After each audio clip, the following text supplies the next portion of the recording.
now Roman. Went for the spear. Punk. Punk with a GTS out of nowhere. Cover by Punk. Is he going to do it? Roman Reigns kicked out. Poor old Maff. He doesn't even know. 6-hour OSW session. This actually will be longer than WrestleMania. One night. Hello and welcome to OSW Review, the old school wrestling video podcast. Filmed in glorious grapple vision and encoded with blast processing, we chronologically critique wrestling storylines pay-per-view by pay-per-view. A special Brucey bonus tonight coming from Las Vegas, Nevada. We got It's Your Dealer Bust, Jay Hunter. Joined as ever with the one-armed bandit, V1. Was that correct? And who's this? The slot machine slut, Matthew. No, I think I'm craps. Very good. Yeah, it's better than mine. But thank you very much for having me. It's WrestleMania 42, and it's going up right now. And... welcome, Noggers. Happy days are here again. Oh my god, we have Maff on the show. He's back, baby, for our 10th OSW together. 10th review together. Is it really? Wow. Yeah, I went on to YouTube playlist of Matthew OSW, and it's number 10, baby. Fantastic. The only playlist on YouTube with minus views. Thank you very much for having me. It's fucking great to have you on the show, by the way. We haven't done anything since fucking pre-pandemic. Oh, okay. You will know this about... I'll let the cat out of the bag. It's like I'm gonna lean on you lads for this review. It's a lot of, hey Maff, what did you think? That was interesting, wasn't it, V1? That's absolutely fair enough. I was thinking it's a joy to be back on here. I've been catching up on OSW, enjoying your lovely video game reviews. So before this, I watched the Resident Evil 8 look back, and I was very confused because you talked about the DLC of Village. And I'm like, I love that game. I don't remember anything about the DLC. Why is that? Have I gaslit myself? And it's cut to you going, this DLC is bollocks and you shouldn't buy it. I'm like, oh, that's why. Right, so. It was so bad. Yeah. Oh, sorry, Maff. I've got a solid segue here. All right, that's enough of that. Matthew, how about a cheap pop culture rewind? Ooh. Generic 90s grunge song. Everyone in Flanders. Generic 90s grunge song. Something from Seattle.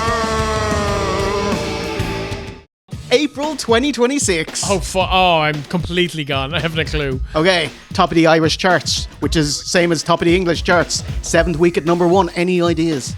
I'm a Sleepy Priest by Father Jack Hackett. Some kind of Doja Cat. Sabrina Carpenter. Okay, this is a good guess. Yeah. Good guess. It is Rein Me In by Sam Fender and Olivia Dean.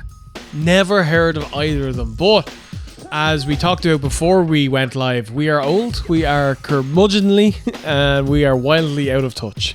Yeah, these are the lyrics to the NXT Season 1 theme song. We are out of touch.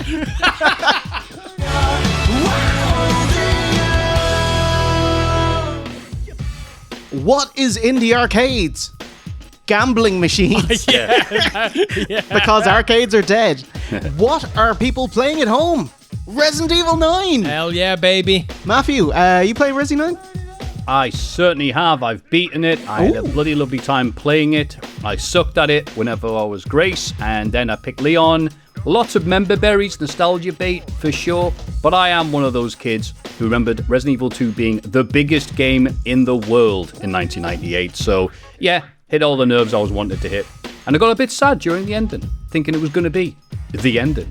Yeah. I do enjoy the half survival horror, half action horror. Leon's just there popping heads. It's like, this isn't my first rodeo. And then Grace is like with her eyes shut, shooting into the dark going, this is my first rodeo.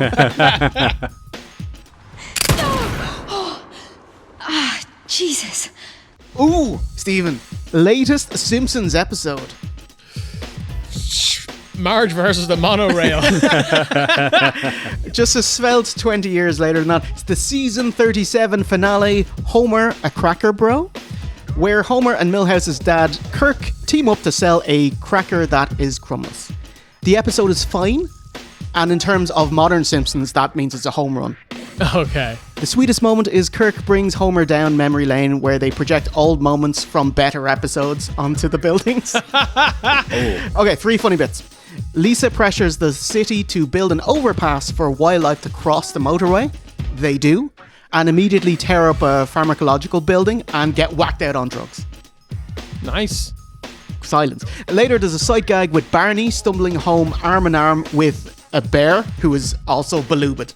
Okay, Bernie. Okay, that's 0 for 2. Kirk is so happy he's finally getting success, he's shooting star presses through a table. Now we're talking.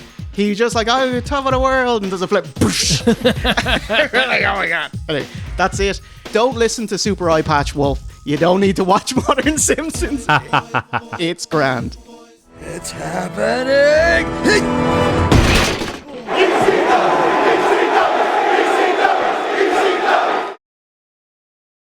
WrestleMania Vegas.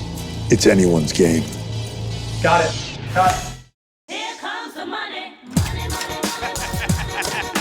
State of WWE in 2026. How is WWE doing? Incredible. $1.6 billion in revenue last year. The Saudi Rumble is in the pocket. Saudi Mania is on the horizon. New ESPN deal. Fans have never mattered less. How is fan sentiment? I feel like we're on the cusp of a revolt. Average ticket prices for Mania have quadrupled since Mania 39. Yeah, that sounds about right. And storylines and booking have gotten pretty shoddy. So that's the most things people are giving out about. WWE President Nick Khan, what's your response to this? He doesn't give a fuck about wrestling fans. He says, if a fan out there says, this piece of shit president of the company doesn't matter to me. If they also said, this guy is so great, which no one has ever said that, doesn't matter. Whether it's positive or negative, I don't care about that. I care about a WWE ratings, revenue, and relevancy. Okay. Down, up, down. Yeah. Yeah. Matt, how's you've been enjoying the few weeks leading up to Mania? Not especially. It's a fascinating time to be a wrestling fan. And I think I can honestly say, me being an old curmudgeon with lower back pain, watching WWE nowadays, I'm watching it more just to see how it has changed rather than actually look at it as a product, because it is fascinating seeing WWE being on this legendary run just in terms of making money, as you eloquently said there, Jay. But also at the same time, before this Survivor Series had happened, 5 matches, and most of them were gash, but it was still a stadium show. I'm just blown away by the fact that they're making so much money off of shows that a few decades ago couldn't have sold out me back garden. You know, and honestly, if Survivor Series was playing in my back garden, I'd shut my curtains. And to go into this year's WrestleMania, where they've already annoyed people because they announced it for a different venue last year and then went, oh no, Vegas is paying us to do it again. Fuck it, back to Vegas, with the further upcharge in the ticket prices and just a very negative sentiment going in, and yet still drawing 50,000 for both nights, give or take. So, not great, to answer your question, Jay. Yeah, because the main talking point on the build-up to Mania is ticket sales are slow. And not only was that a talking point kind of online, it's something that became the focal point of a world title feud. Hey, we can fill this building. We're shit. Yeah, okay, so even if the build to Mania has been a bit shite, like, we love Mania week, building up to the biggest wrestling weekend. And, you know, let's see how you get on. You know, worst case scenario, we'll all have a good time getting you up to speed.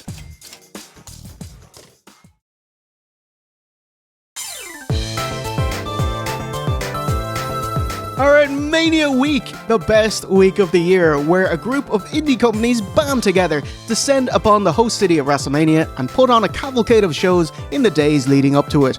The group is called The Collective, and have a look at all these shows. It's so cool that it's scheduled in mostly the same place, so fans don't have to travel between them, and you can see more shows, events don't clash. You can only imagine the stink cloud that builds over the course of the week.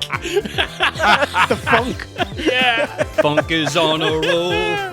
But your boys, we're here to cherry pick the best of them for you. Mania Week was a little extended this year as TNA and AEW decided to both put on pay-per-views the weekend prior. So, TNA Women's Hardcore Country Buffoonery Bout. And they come in to take a spot away from the young, the hungry, the talented. What legends are made of, bitches! Hey!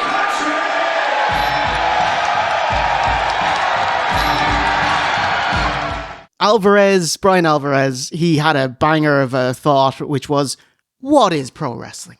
You know, Tokyo Dome, Okada, Omega, 7-star work rate, best bout machine. Yes, that's wrestling. Win the custody of a child in a ladder match. Yes, that's wrestling. So if you rate this match -5 stars or +5 stars, you are correct. Hey, it's a 6-woman hardcore country tag match. The Elegance brand, Ash, Heather, and M versus TNA 2007, which is Mickie James, ODB, and Taryn Terrell of WWE ECW fame. Okay, Steve, what do you have for this one? Well, first of all, I love Mickie James. Yes, it's true. I've always loved Mickie James, and she is a fine wine. She is a wonderful woman, and she can still go, which is the most important thing, because holy shit, if they didn't have her in this match, Yes. it definitely would have skewed more to the -5 star.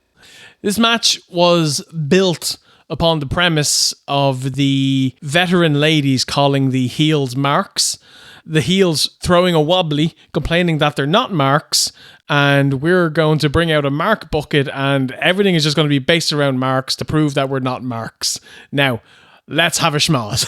Now, if I didn't know Vince Russo is working in a different indie company, I'd be like, Vince Russo, is that you, buddy?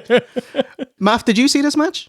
I did, just for you guys. Because sorry. had a lot of people messaging me going, you're going to love this match. And whenever I get a message like that, I always frown because I don't know if it's going to be a positive thing or a negative thing. But I enjoyed this match. I will defend this against the Brian Alvarez's of the world. Yeah, I would not argue with anybody if they said that they hated this. If you're the type of wrestling fan who is into, moves, execution, and complex sets of spots done competently, delighted for you. But I also love 6 women who haven't a clue running around the place with bales of hay, wheelbarrows, pickle dicks, coolers full of pickles, a man who's basically naked, flexing for 10 minutes, bumps on lollipops, mark buckets, tongs to the balls. And yeah, this is such like a pro wrestling match, just silly bollocks, but eternally entertaining, and I had a blast watching it. I tell you, I was worried about that tongue to the ball spot because I think, TNA are too cheap to buy a worked tongs. Yes. So that's a legit tongs, And the other one, when they make a guy, Pickle Rick, and they throw him through the ropes, I'm like, his arms are caught. Is he going to die? So he just kind of ejects himself from the costume so he doesn't. Yeah. What a little pickle. Do you have anything else on this, Maff? Oh, yeah, I've got a variety of notes. I liked Rocky from the Rocky Horror Picture Show being at ringside. People in the front row getting punched, and then the announcers going, those aren't VIPs. They're the stars of Love is Blind, Ohio. Oh, Jesus. Even TNA influencers are hilarious. Oh, my God. I disliked Tommy Dreamer wobbling out with Carlos Silva at the end and doing this new wave spiritual promo about how we're all here together in this world to come together as one consciousness. Like he's spouting off the plot of End of Evangelion, just a segue into going, by the way, ODB, we're putting you in the Hall of Fame. Oh my God, because they're trying to have an emotional moment, but the ref... Yeah, after that. and the ring hands try to sweep up the lollipops and debris around ODB. They don't stop. Keep going. I also love that they bring back ODB for this show. They job her out and then immediately come out and go, hey, we know you're a big smelly loser, but you're going into the worst Hall of Fame in professional wrestling. Congratulations. Hey. The only way it could have been better is if the guy in the pickle outfit had gone. And everything that you've done for the TNA team and our company, we'd like to announce tonight that in October, we'd like to see you at Bound for Glory because you're going to be in the 2026 TNA Hall of Fame. Watching them sweep around the lollipop is like, this would never happen in WWE. No. Never. This is, oh my God. Anyway, AEW, they were not in Vegas this week, but they put on shows to let you know, hey, we are around. Actually, they did buy ad space around Vegas. I love it. There's even a shot on Mania. Here's the Allegiant Stadium, and there's a little tiny Dynamite in the background.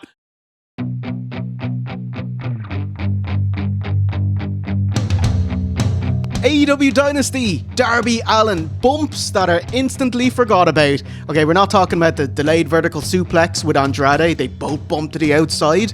Ow.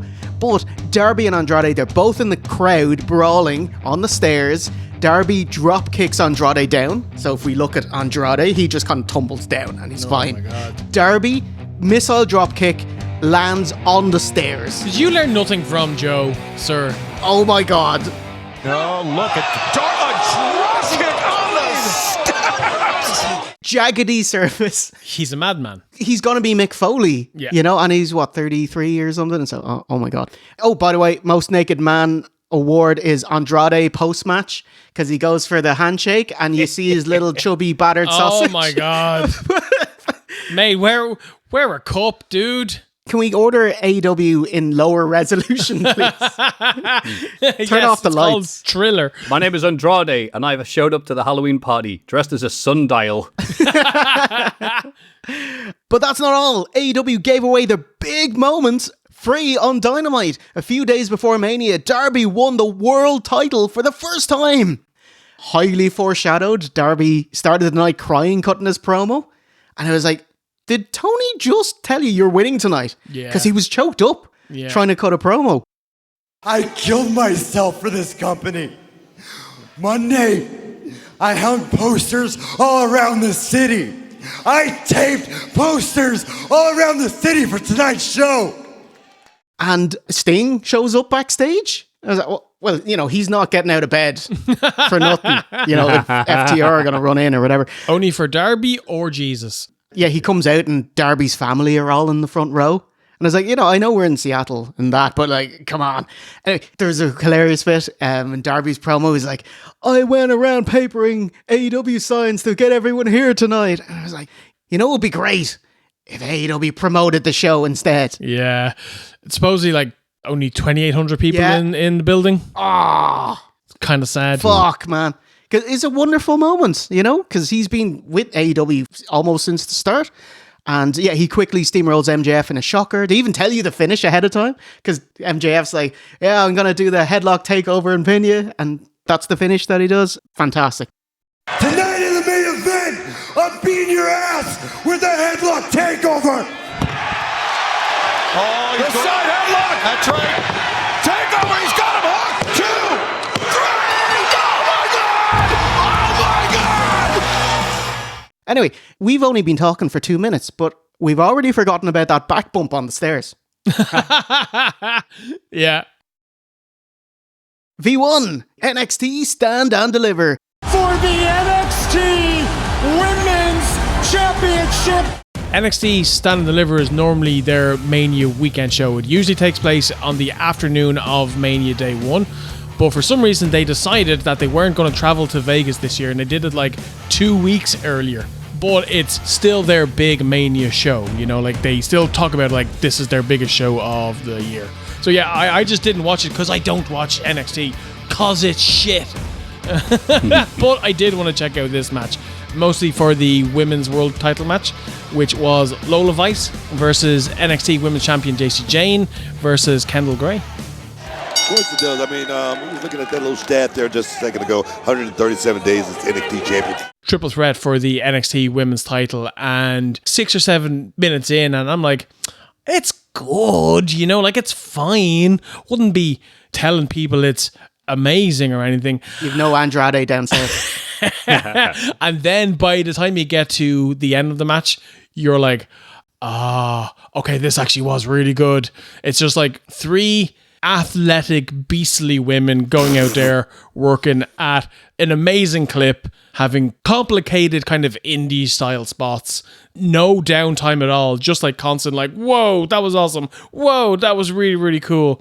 Kendall Gray is like she's pretty much a rookie. She's like about a year into the business or so, and she is going to be an absolute superstar if she can keep herself healthy. Lola Vice, former Bellator MMA fighter, has fantastic kicks, looks great, charismatic, and she got the win to become the NXT World Champion.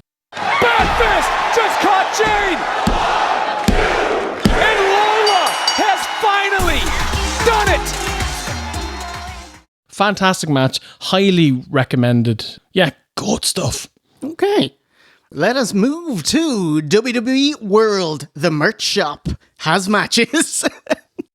More matches You coming guys up. want to see more? Yeah! Because just want to remind you that throughout this weekend and into Monday, we have a lot of matches set up for you. Yeah, we found a rung lower than being bumped from the Mania main show to the pre-show.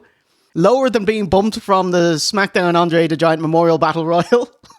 We have the Thursday afternoon merch shop match. Thursday! The Motor City Machine Guns versus Fraxium. Wow. MMG, obviously, spoiler alert, this is their last match in WWE because they got released, 5 days after Mania? Wow, if only there was some sort of hint. Okay, MMG version of a headlock involves tying up the legs and applying like a butterfly lock behind the head instead. Goddamn, even their rest holds are phenomenal. Fraser tries to do a Tanahashi sling blade, but he's going so fast he just flies off away from him. Just go, Bakoo! Fraxium dual baseball slide out, double dodge by the Guns, but are met with dual high knees on the inside. Sentons out, telegraphed, and sent back with super kicks. Commentary calls Alex Chris Shelley, which I think if they were a power couple, you know. And Mania Week wins here mean a lot. Oh, yeah. Maybe they get like a discount, a coupon for WWE World. You get cheaper baseball hats. Anyway, Vintage MMG tag team offense, dismantling the opponent one piece at a time. Inverted atomic drop, kick the legs out of his legs, flip over and pull the head up for a running missile drop kick. Amazing. Incredible. Crowd are not biting. But a double team dirt bomb does. 1, 2, 3. Oh, dirt bomb! And a win for the Guns. Impressive. Here! Smidge over 11 minutes. Nice to see the Guns and Fraxium fly about, but I wouldn't be putting it on a best of DVD or even like the WWE Vault compilation on YouTube. You can save the bandwidth, lads. It's all right. God, Jay, you've ruined this for me even worse. So now I'm imagining these guys having the last match for WWE and then going, well, we'll use our coupon, as Jay's just told us, exist, so we can get money off our old merchandise. Going to WWE World and trying to find Motor City Machine Guns merch and going, oh, there isn't any. But what is there? The merch shop, since it was the first WrestleMania since Hogan passed, very heavy-handed Hogan stuff. There's a thank you Hogan display, Thunder Lips and Madame Tussauds wax figure. Got the belt and everything. It's pretty cool, actually. And here's the card that he wrote in on to sign with WCW. That's pretty cool. And his WCW title, NWO Sterized. By the way, there's lots of used ring belts on display. Crazy, they have the TNA Main Event Mafia belt there as well. TNA Main Event Mafia belt? Do you know the nicest one? Oh, okay. You say, not the Spider-Man belts, the, not the NWA belts. Okay, so the TNA version 1 belt. Like, the best one. Yeah, it was really nice. Yeah. That was the one where Angle walked around with the broken wings for about 3 years. That's it. We couldn't afford 2. But you don't need to. It's time to introduce the TNA champ. And we welcome you into the Mark Hitchcock Memorial Super Show 2026. Joe Dombrowski along with Beta Skunk, but we got a special guest already. Alright, WrestleCon, we're up to Friday, 3 p.m. Holla holla, holla holla comes out, cuts a quick promo. He asks for a holla holla holla. Nobody takes him up on it, so he does it again. There we go. Can I get a holla, holla, holla? Can I get a holla, holla, holla? And he announces a tag team match, player. Heath Slater and Rhino versus the Headbangers. Or is it? The Headbangers, they do not look much different from 1998. Oh, good. Fuku. It helps that they were bald when they were famous. Famous is relative, but do you know what I mean? One of Bill Watts' rules in WCW in the early 90s was if you were injured... Steady now, Jake, steady now. This does go on YouTube. If you are injured, show up anyway, unless it's medically contraindicated. And we see it in action. Mosh tore his bicep 2 weeks ago. He can't wrestle, but he showed up anyway. So he can cut his promo, he can do his entrance, which is all really you want out of the Headbangers, and introduces his replacement. Paige. Shit.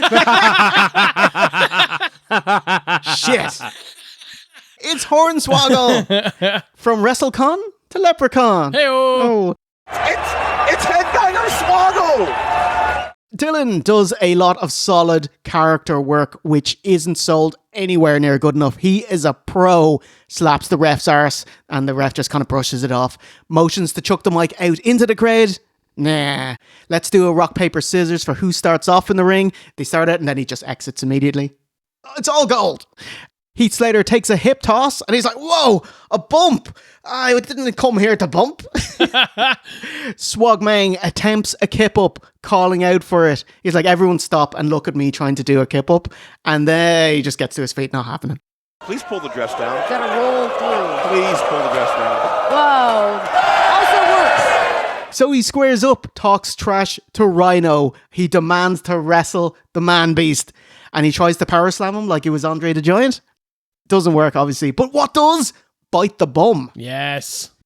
Trip, aka drop toe hold, and admonishing palm slaps to the face. How dare you just stay there? Alright, that's enough of you, mate. He gets on his knees and hits a short arm clothesline, the truest short arm clothesline. Sweet shin music, and Heath says, yes, I will bump for you, and takes a big choke slam. But Rhino says, no, I won't, and mows him down with a gore. Gore! But Sneaky Thrasher bum rushes Rhino with a schoolboy. 1, 2, 3. Hits him with the AEW. Gets the win. Oh, Thrasher! From behind! Roll up! Redemption! Matt, did you watch this one? I certainly did. I thought the highlight of the match was opening up with the very emotional, well-done tribute to Mark Hitchcock. Everyone's saying he was a wrestling fan. He loved wrestling. He loved it so much. And then this match followed it. When Mosh said, well, I can't wrestle tonight, part of me went, well, nothing different there, mate. Vader thinking Hornswoggle would be okay to mosh pit because he can just duck. That was good. Yeah. Hornswoggle getting horny and I guess jacking himself when he would pump both of his fists by his side for a few seconds while the wrestlers stared at him. He reminded me of the little humping toy David Brent had in the UK office. It'd be so great if you don't include the video footage on this and make me look like an old rambling buffoon. Come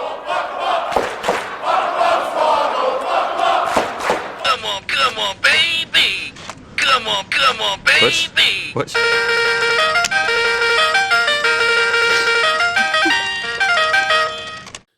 I just want to put Hornswoggle over. Despite him being the substitute, he was the main dude in this match. He constantly worked the crowd. Perfect for a Mania Week comedy match. It was my favorite match of the weekend. Oh, awesome. Just thinking about him, it was like, do you know the bit in The Simpsons where Donkey Kong is smoking outside of a used car shop and he's like, you know, face it, Donkey Kong, you're no longer a hit. And then he throws the barrel. It's like, he still got it.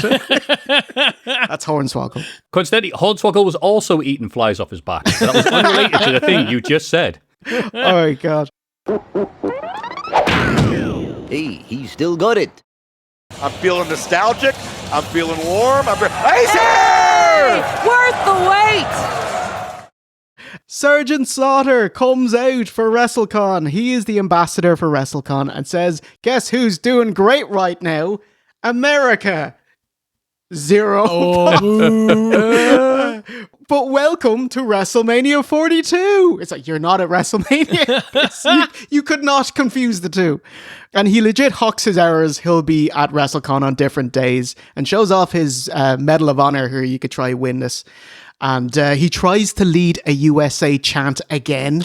Oh, sir, read the room, mate. Tumbleweeds. And then he fucks off. I was like, good to see you, I think. USA! USA! USA! If there's no further questions. Of all the people that show up when USA is feuding with Iran, sadly he did not then join them like he did in 91. Oh, the Triangle of Terror. It would have been good. He claims he'll be in a foxhole during the convention. Well, first time for everything, you lying sack of shit. Oh, that's brilliant. He's as legit a military guy as general knowledge.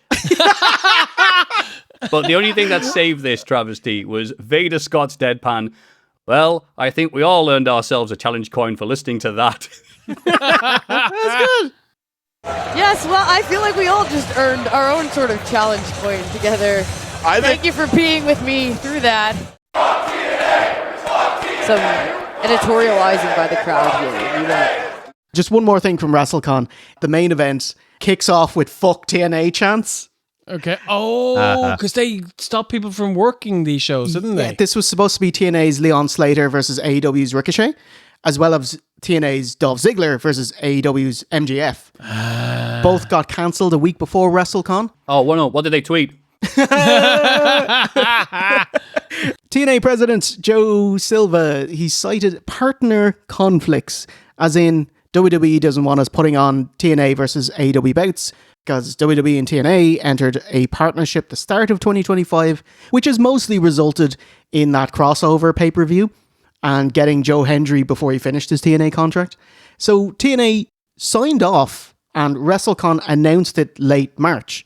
Then 2 weeks pass and then Silva reneges on it. I don't think we'll ever find out, but either Carlos Silva didn't tell WWE or WWE are just that petty. Do you know what I mean? Yeah. So this is just an AEW match now with Speedball and his boys versus Ricochet and his boys. And it's like, that's much shitter than Dolph Ziggler versus MJF. And so, you know, it's like, you say that's an AEW match? That's a collision match. Yeah. First, this is Speedball Mike Bailey. It's really weird seeing Speedball, who was Mr. Mania week shows, because in 2024 he was booked 8 times. Wow. You know, but since he signed with AEW, he's now just doing AEW and this WrestleCon show. Toa Leona has 2 lads hanging off him and does a follow-away slam. Looks great. Dude eats a double super kick. Come at me, brah. Okay, triple super kick. Oh, triple super kick. Speedball, springboard, dive to the outside. Ricochet, distracted by it, turns around and eats a forearm and a 6-star splash. Not the finish. What is? Ricochet taps, but the ref is sequestered. Richard survives long enough to hit his version of the Doomsday device. Kablamo! 1, 2, 3. They call it Galaxy Impact.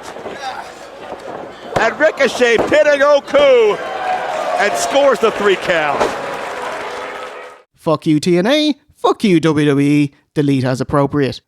Oh, conversely, I just wanted to shout out WrestleCon hiring wrestlers who otherwise wouldn't be in town, wouldn't be meeting fans and signing autographs, performing. Good on you, WrestleCon. Selling merch, giving people an opportunity to make double money. Everyone except Slaughter. Well done. Nearly 20-year WWE vet, as if she had said at one point, I survived Natalya, but you will not survive Nattie. Also undefeated in Bloodsport. Steve, did you check out Josh Barnett's Bloodsport? I checked out one match from it. Ooh, what have you got? I watched Nattie versus Shayna Baszler. Okay. Yeah. First of all, I just want to say Nattie's like MMA gimmick and her look is so cool. It's the coolest she's ever looked, and I wish she was featured on WWE television a little bit more. one of the most creative submission artists in the history of mixed martial arts. I don't know if either one of these women need any inspiration to get in there and try to take out the other one. Shayna invites Nattie to come down on the mat and grapple. Both of them are looking for, like leg holds and ankle locks and stuff like that. But Nattie rolls through and manages to hold on to the ankle for an ankle lock. Shayna rocks Nattie with a huge knee. Nattie fires back with a suplex. Then they go back down to the mat fighting over more holds. Nattie rolls through again into a sharpshooter, that patented MMA maneuver. Then they go on to start trading rear naked chokes. Nattie gets in her hooks, rains down kind of cross arm blows, and Shayna gets some colour. Baszler manages to get to her feet with Nattie on her back, and then dives off of the mat to get her off. Dive to the outside. Oh my goodness. Just go! Oh my God! Out to the outside! So then they have a bit of a brawl on the outside. Nattie backs her into the stairs, manages to get back into the ring right at the end of the ref's count, but Shayna can't get in. Boo! Aww. We have a count-out finish in what was actually a really fun match. Twist. The count is on now. Looks like Baszler will break the plane. No, she didn't. Oh my goodness, that was a photo finish. Yeah, so that's both an improvement on last year, and then the finish kind of stopped it from being like actually go check this out. Yeah, and I'm like, Shayna, you can very take this loss. Come on, love. She was talking to, is it Jim Neidhart, who was like, when he was at Heroes of Wrestling, he's like, WWE's calling. They said, don't job. So maybe Shayna Baszler was told not to job. Yeah, maybe. Matt, did you see this? That was it. They said, Shayna, can you lose? And she went, ah! Anyway, Shayna heading out with Big Robinson's Snake Pit shirt to beef with Nattie's Heart Dungeon experience. Nattie accompanied by Tyson Kidd, Davey Boy Smith Jr. and Chris Bay, which is awesome. I didn't see what busted open Shayna. I think it was the Taz-style clubbering blows to the head, but hard to tell. I didn't see a blade, so maybe it was the same one that didn't stab Cruel. That's a reference. Oh, you actually got I wasn't sure if I was going to land or not. There we go. I do like Bloodsport. I watch it every time it's on. They always have one match per show that has a finish like this, and it always sucks. Yeah. So I had a lot of fun watching this show and this event, watching it live with people on Discord, and we'll all mark it out and have a good time thinking, it's really nice that this type of show exists, at least every few months. Once a year will be fantastic. So, of course, Sod's Law, they announced that this was the last one. And I blame you, Carlos Silva. Yeah. Yeah, why not? I'm sure like a lot of companies, they're not going to Saudi Arabia next year. So maybe, check it out in 2 years, see what the lay of the land is like. Oh, of course, they're going to Saudi Arabia. The Saudi prince will, hey, can you book Bruce Lee? I love you all and thank you so much.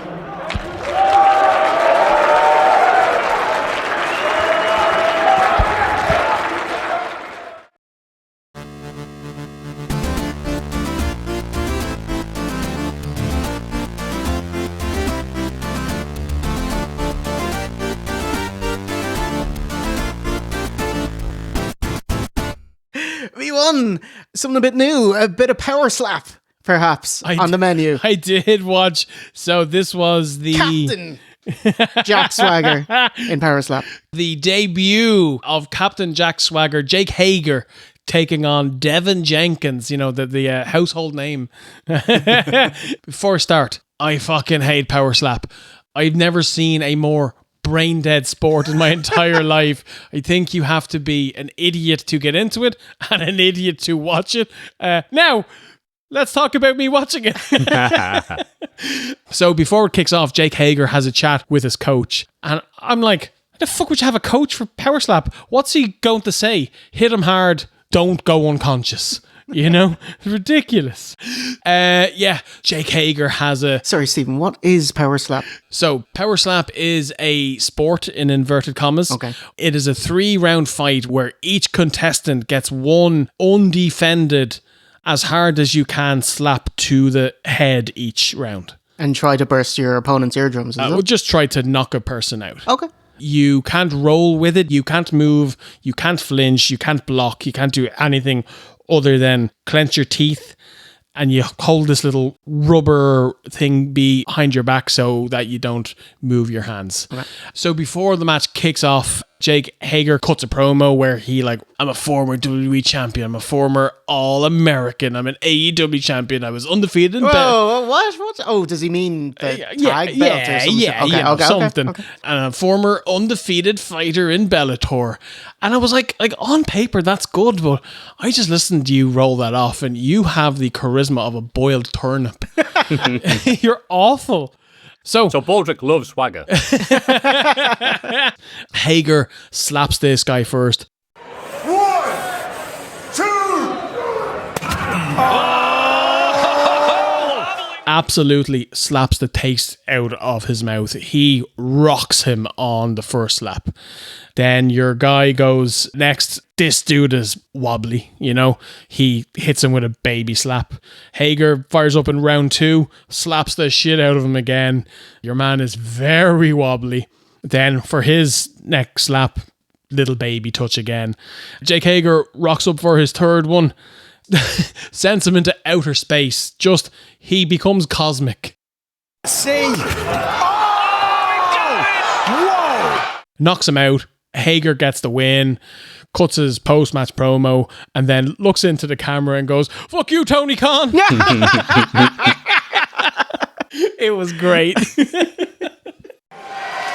That post-fight interview was brought to you by 10X Field of Power. Question 4. He's talking strategy with his manager. What strategy can you have? Okay, what if he what he's like, I'll blow out my cheeks. And so if you make him laugh. Who's, last of the summer wine, like Compo? Yeah. Because he has no teeth, he has the big cheeks that can blow. He could take it,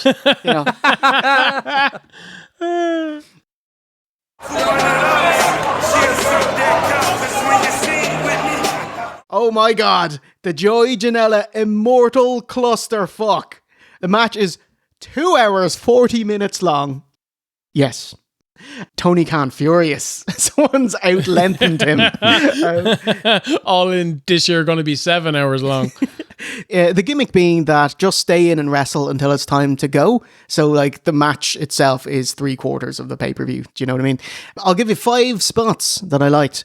Number 5, Spider Nate Webb. His gimmick is everyone enjoys his theme song, which is Teenage Dirtbag. Okay. You gotta hear it, the song. Gotta take his time, Vader.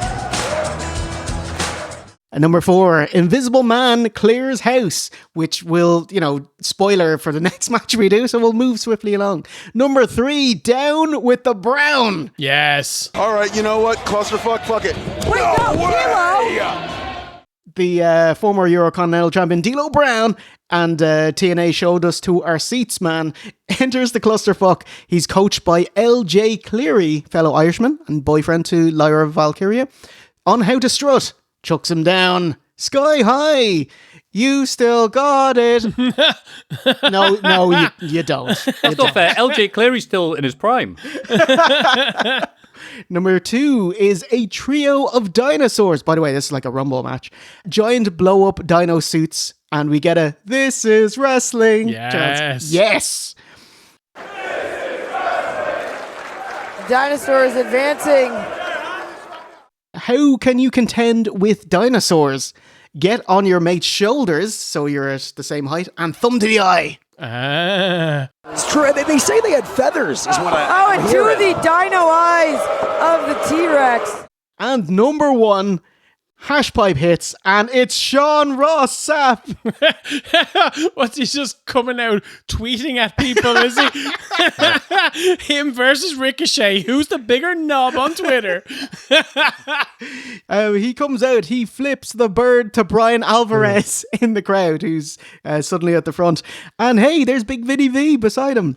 Brian stands up, shirt off, and enters the immortal clusterfuck. It's Fightful versus Figure 4 online. Chops, duck, super kick. 1, 2, 3, and Sapp is eliminated. Fightful versus the Observer here. Oh, but a super kick takes down Sapp. Cover! Got him! Wow. And I did mark out, and I'm impressed with Brian Alvarez because he was in ring shape. Got the shirt off, got the nips out. But the big question is, to these, veterans of the boards, did they call it in the ring?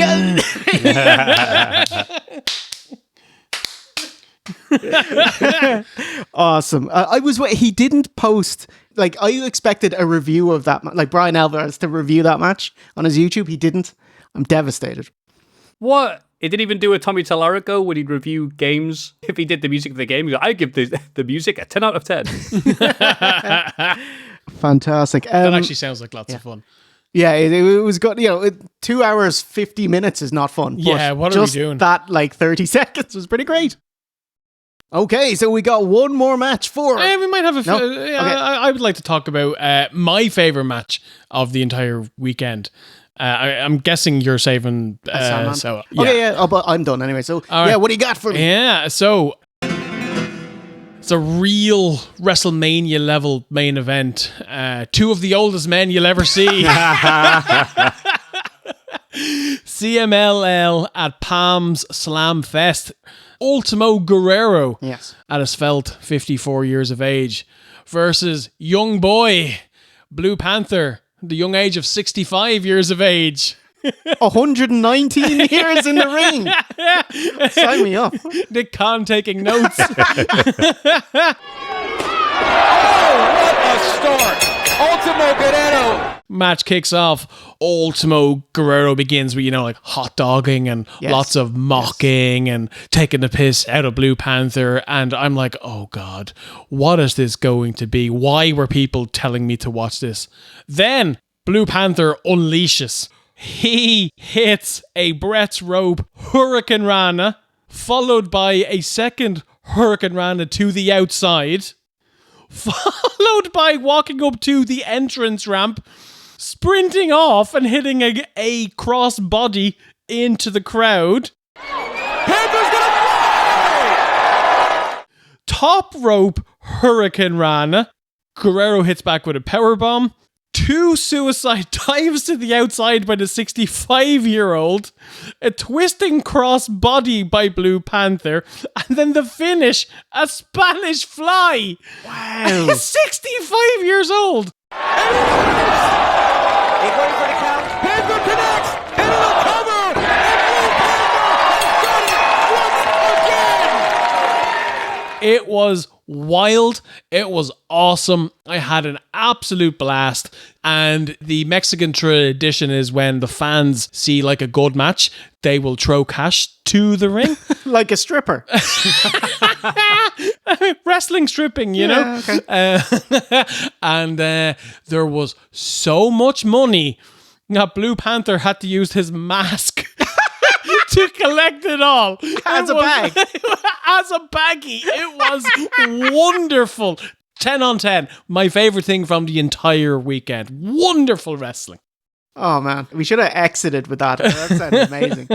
And, sorry, what is the quality of performance of these spots? Shockingly good. They are not Osprey. They are not going at top gear, but solid, well executed, and most importantly, safe as houses. Okay. I was so impressed. I was like, I couldn't fathom a 65-year-old being this competent in the ring, but dudes could go. Wow, okay. Yeah. Love it, Stephen. It was great. Chuck him a tenner. 65 and the people yelling, thank you to them. Muchas gracias. This is a historical moment.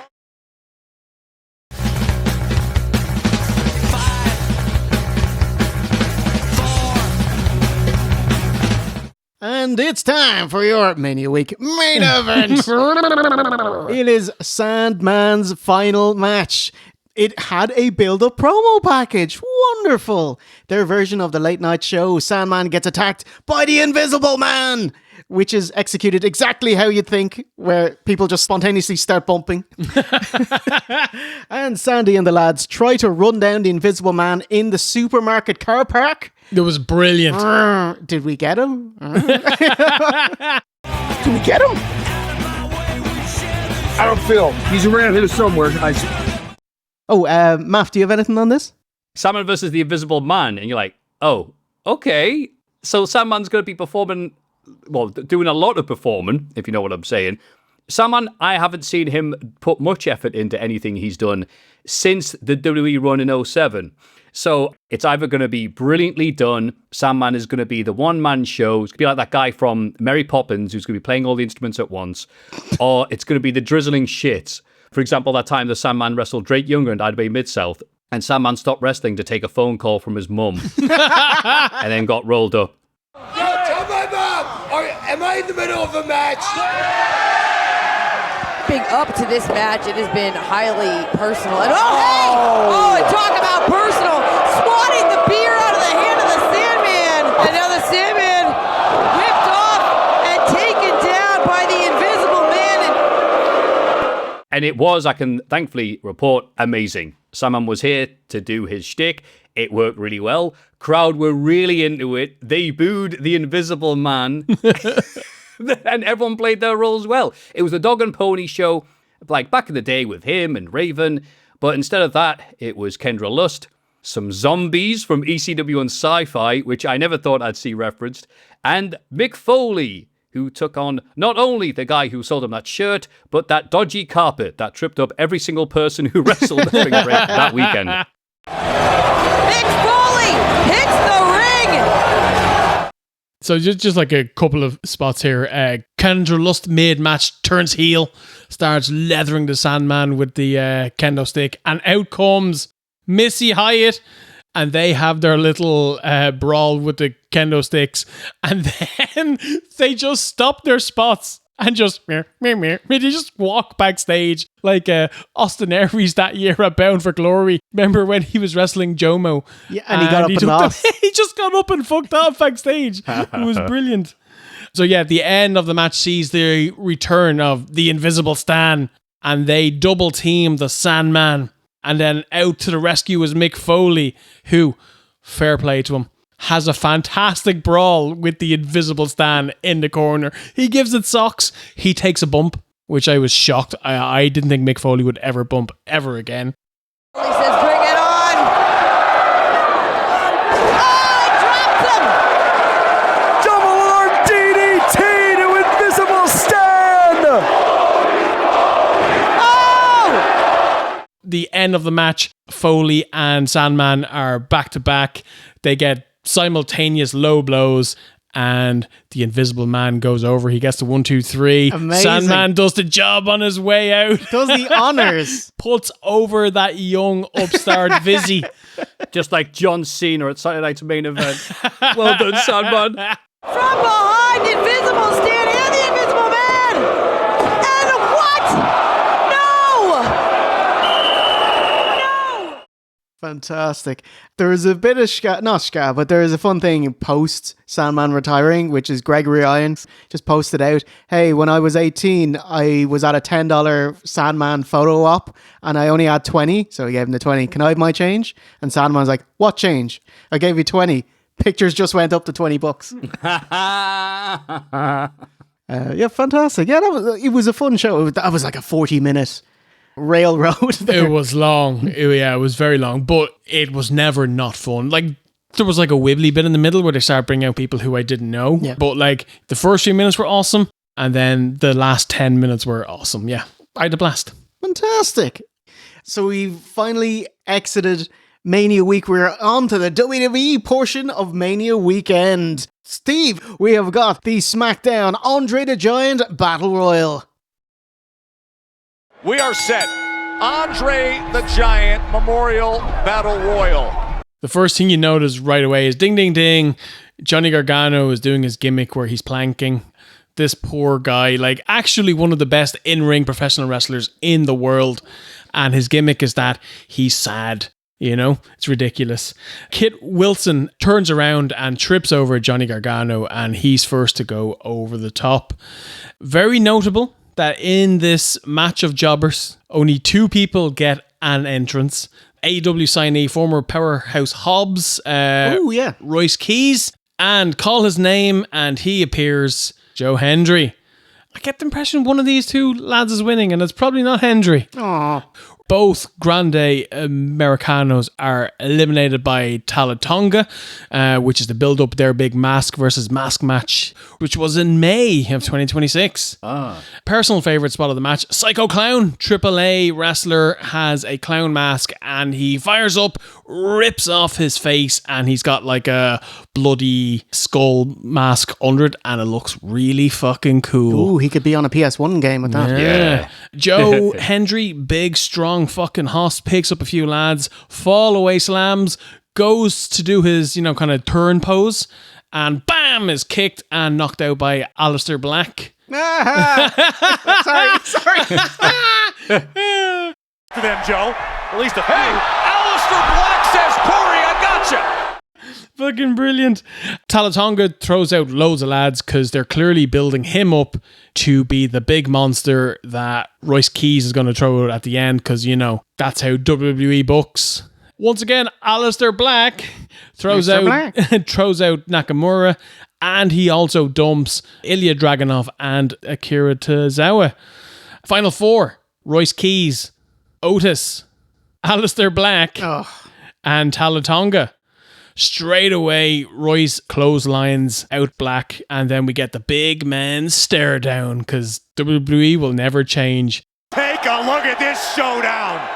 The powerhouse, the big man, and Otis.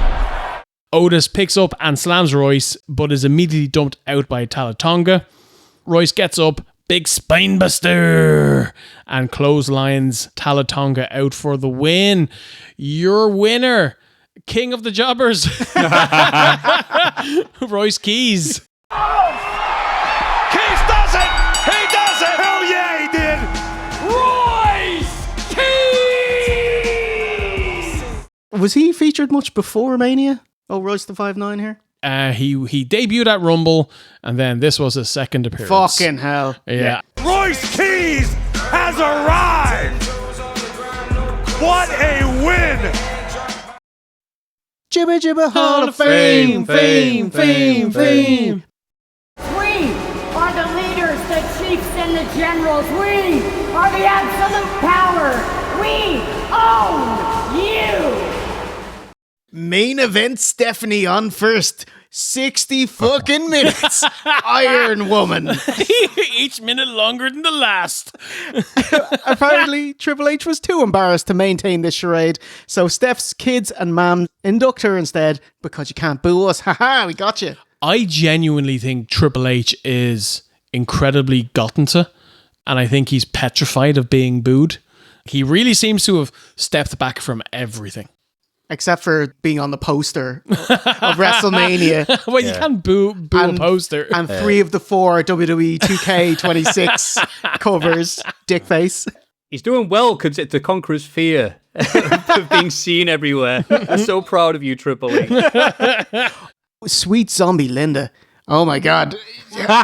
She is looking... Is she like AI now? Is she... A1. She's A1. She's looking... All right, do you remember that Metroid cartoon? I know you're about to say. Holy shit. Samus. My daughter's going in the Hall of Fame. I'm Grandmother Brain.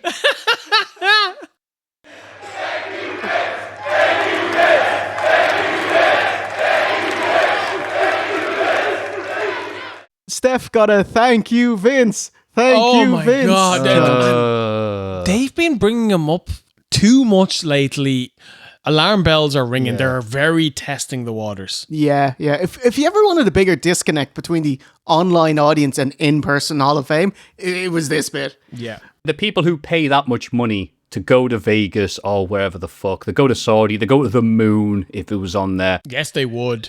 They're the perfect audience for Steph's kids to go, well, she is responsible for the Divas era, and even though she grew up in a male-dominated industry but was able to rise to the top, Steph has never worked for anywhere else other than WWE, and her parents both own it. Yep. She was chosen to do this job. Isn't she brilliant, you know? WWE reposition her as the creator of the Divas Revolution. Of women. Yeah.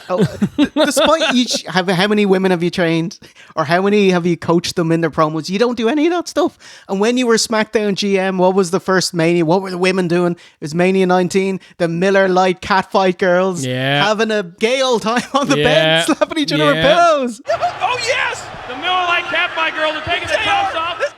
Get the fuck out. What do you do? But she's the business side of WWE's business. What business, you ask? You too can buy an exclusive Stephanie McMahon Levesque world title belt for $850. I guarantee you they sold out. I guarantee it. Both of them. If your kids buy them, it doesn't count.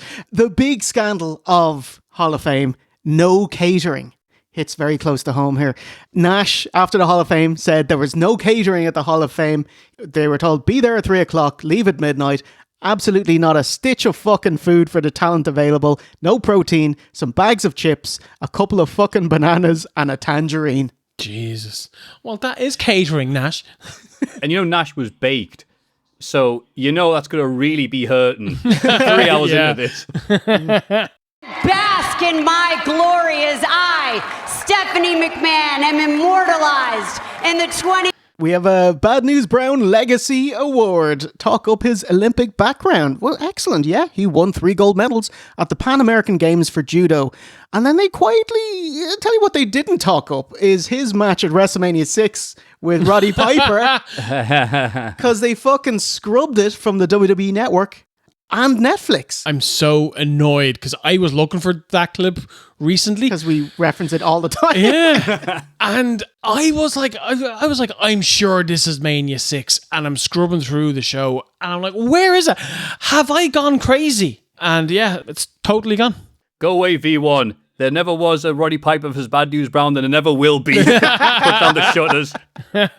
So it's only available on old DVDs. But hey, you can watch the OSW and see it in all its glory. Now that I think of it, you could say I'm a little two-faced. Sid got a... By the way, this Legacy Award, it's like, you don't come up and collect an award.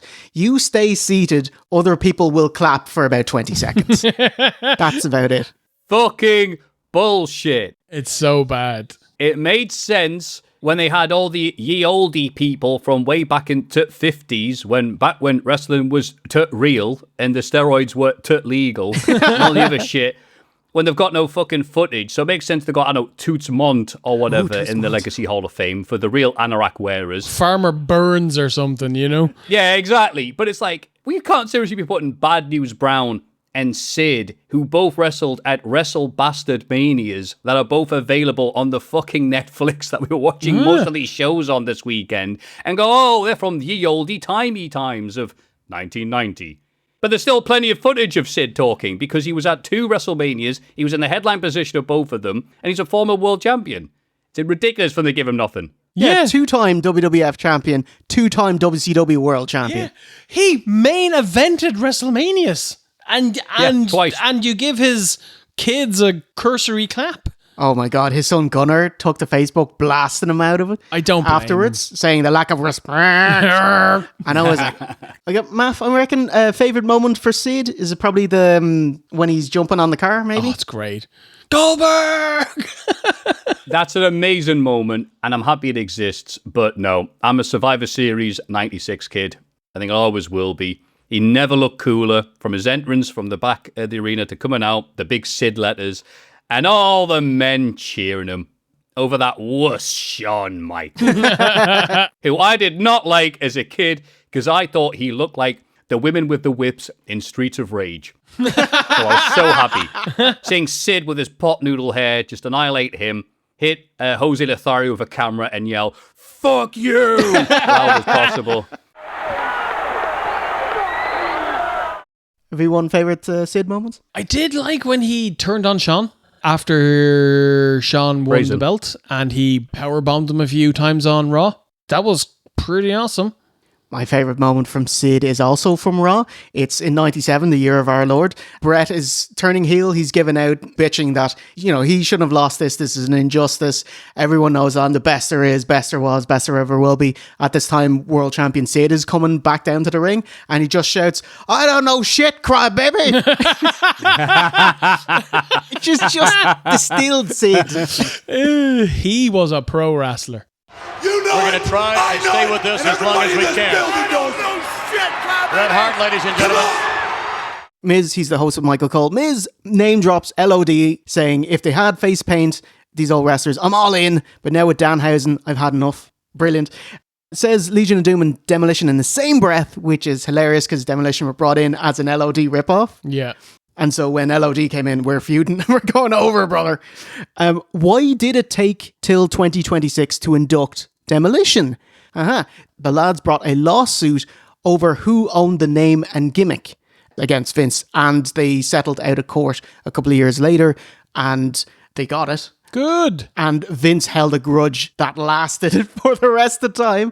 But suddenly with him out of the picture and Triple H in, Demolition, they're back in Hall of Fame contention. So he'll bring back Warrior, he'll bring back Jarrett, he'll bring back so many other people. But because he lost, which is why he never brought them back. See, Ventura beat him as well. And he was allowed. Yeah, Jesse. But did Jesse ever come back under Vince? Yeah, he was the Raw GM. Do you remember that? Oh, yeah. Incredible. He just reams Vince for like 6 minutes because we're live on Raw and you can't give me notes. Incredible. He just gives him the little red bow tie. It's like, if you weren't Bozo the Clown, you're his twin brother. I'll tell you what, if you're not Bozo the Clown, you're his twin brother. We'll see you out on the mic. WWE mentioned Demolition's inclusion in WWF WrestleFest, and here's their action figures, and they have the longest tag title reign. By the way, this induction is for Demolition, Axe, and Smash. No Crush. But they do mention them, and they do put them over, which was nice. And then, who's going to induct them? The makings of the finest of boy stables. It's Haku, Arn Anderson, and the Warlord. Yes. Warlord bigs up their heart-pounding song, Rick Derringer's Demolition. He also did Real American, an incredible song. He's just, much like myself, I just say WWF because it's period appropriate. The bleep guy missed the first WWF. Yeah. Got the second one. 3 times they won the old WWF Tag Team belts. That was a record never to be broken in the old WWF. Haku hot dogs about the Colossal Connection, his tag team with Andrade, longer than their opponent's Axe and Smash. Actually, when Edie thanks Inoki, he noted that Demolition main evented in Japan. Yeah, they had their match at the Wrestling Summit, which hopefully we do that in the future. I'd love to do that one.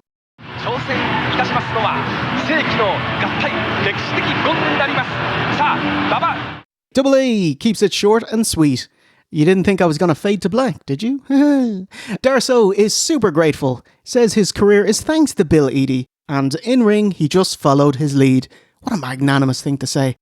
Smash then floats, maybe we could do a run-in at WrestleMania?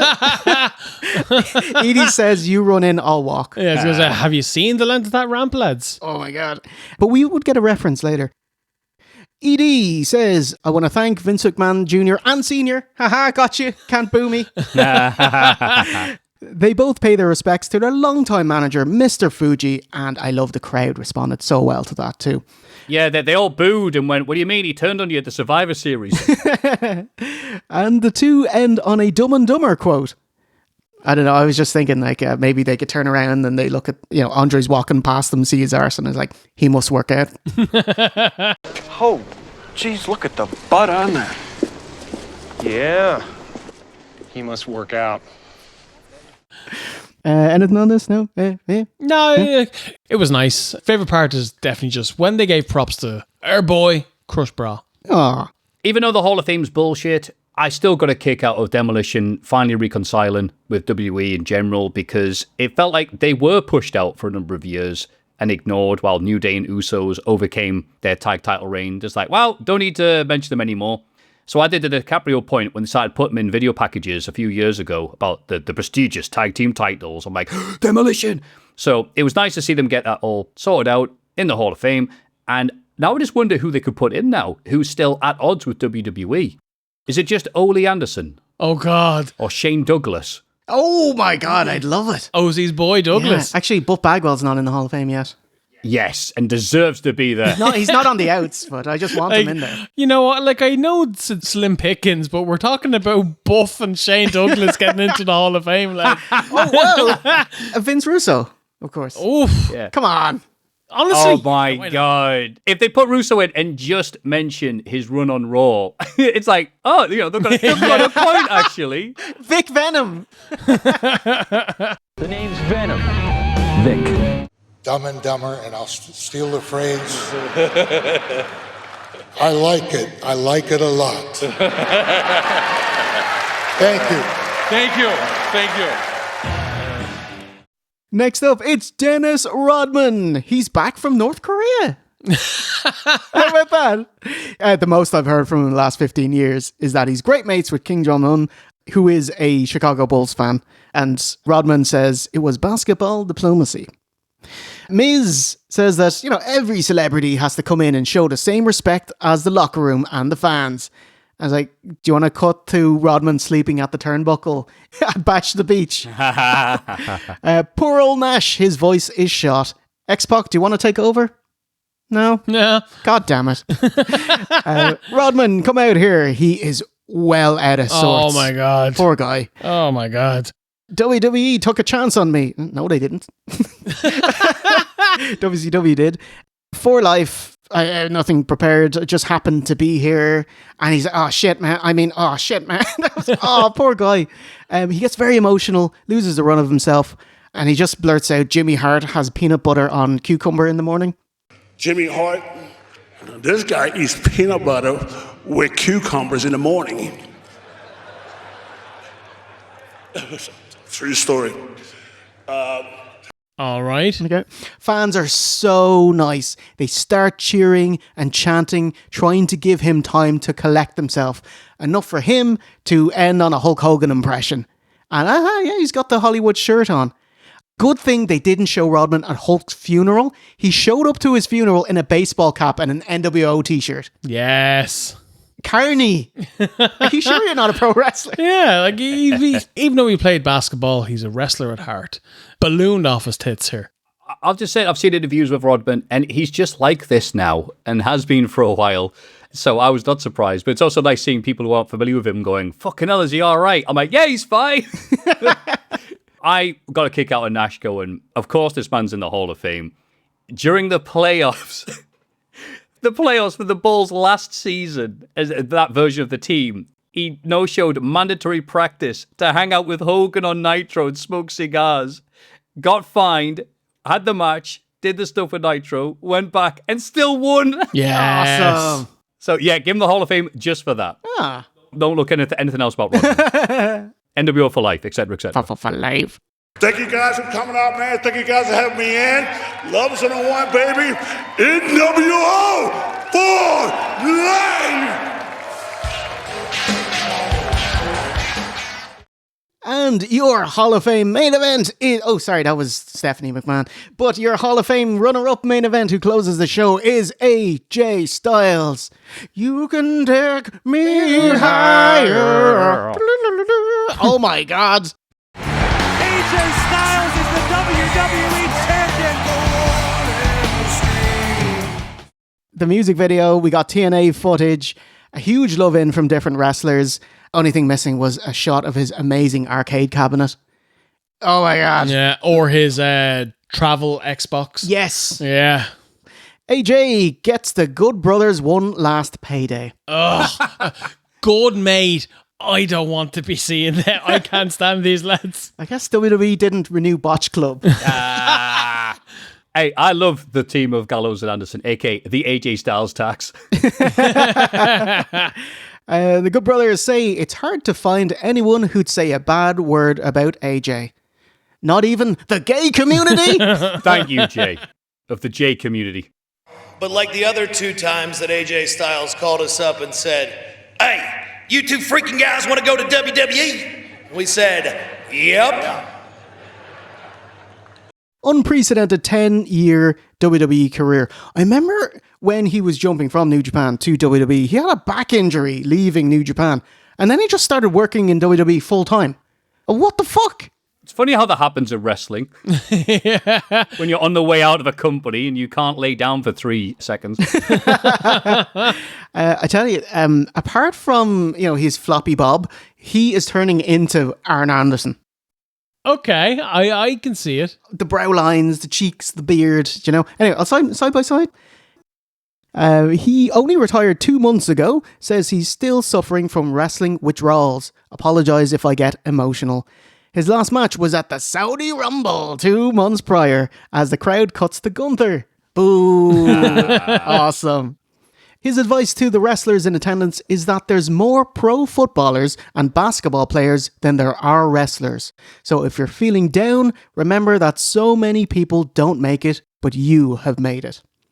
AJ makes overtures that at some point he'll be a road agent / trainer for WWE. Yeah, he's doing the WWE ID talent scout system for the indie circuits. He doesn't miss wrestling because he gets to go home to his family, doesn't need to FaceTime anymore. If there was a promoter I've ever wrestled for, thank you. No Dixie, though. Yeah. If I wrestled with you, thank you. If I told you I love you, I meant it. I'm entering the WWE Hall of Fame. I love you and thank you very much.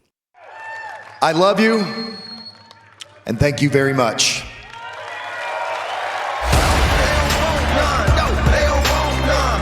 Yeah, wonderful. I was surprised he specifically didn't mention wrestlers. No Cena, no Angle, no Joe, no Daniels, no Stephanie. Maybe it's easier to offend no one then if you include nobody. Yep. So it was very fast because half of the runtime was definitely... Oh my God.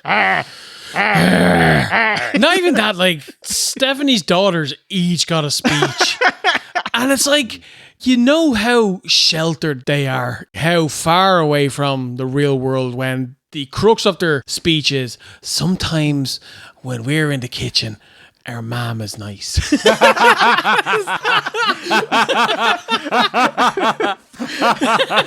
Family members speak positively of mom. I should fucking hope so. Oh. And like they all basically said that, like, my mom likes me.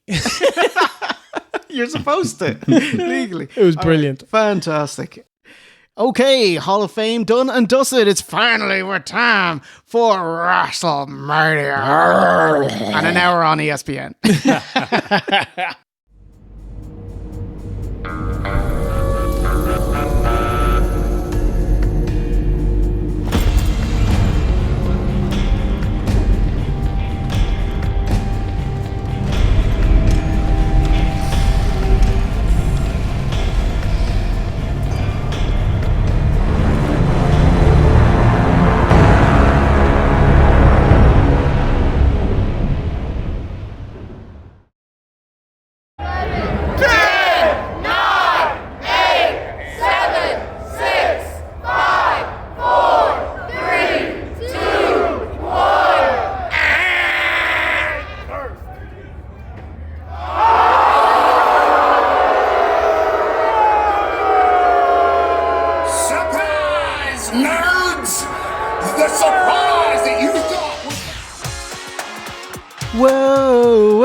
WrestleMania 42, night 1, from Allegiant Stadium in Las Vegas, Nevada. Tickets distributed just over 50,000. WWE moving over 5,000 tickets in the final 2 days before the show. Very impressive, considering Mania cost 4 times what it did in Mania 39. I see what they're up to there. How much of that is papering? I giving them away for free? Answer on the screen. ESPN pre-show. They had the first hour of Mania for free. What did they get? First of all, the opening few minutes of WrestleMania, no straight into a video package like we'd usually get. We get the exact same thing we get on every Raw, on every SmackDown. Cold open, shot of the city, wrestlers walking. I'm like, can we change it up for, WrestleMania, please, lads. Something a little bit different. Cold wrestlers. Speaking of. Main event, curtain jerk Jey Uso and his bro in LA Knight versus Austin Theory and 2 YouTubers. Over to you. I show speed. And the Usos with a double super kick. Usos kick off with double super kicks to the Vision lads. Get them out of the ring. Only 15 more needed to even their record. WrestleMania 40, where they shut the bed and have never been allowed to wrestle since. I show speed. YouTuber, Twitchy man, I don't know, some form of streamer. The kids tell me he's wildly popular. He's clearly an impressive athlete. He's in very good shape. He moves very quickly. He lands on his feet like a little cat. Body slams LA Knight and then pegs it, which I got a little laugh out of. Usos then take it to Logan Paul, but Theory, distraction to hit his stupid jumping into the ring rolling drop kick. Just hit a drop kick. There was a time there, and Theory! Jimmy fires back with a whisper in the wind from the top. It's a bit of a fart, really, because he's not very good. Hot tag to Jey Uso. He spears Theory for a 2. I Show Speed pushes LA Knight off, but into Logan Paul, and Theory wags a finger at him and gives out to him.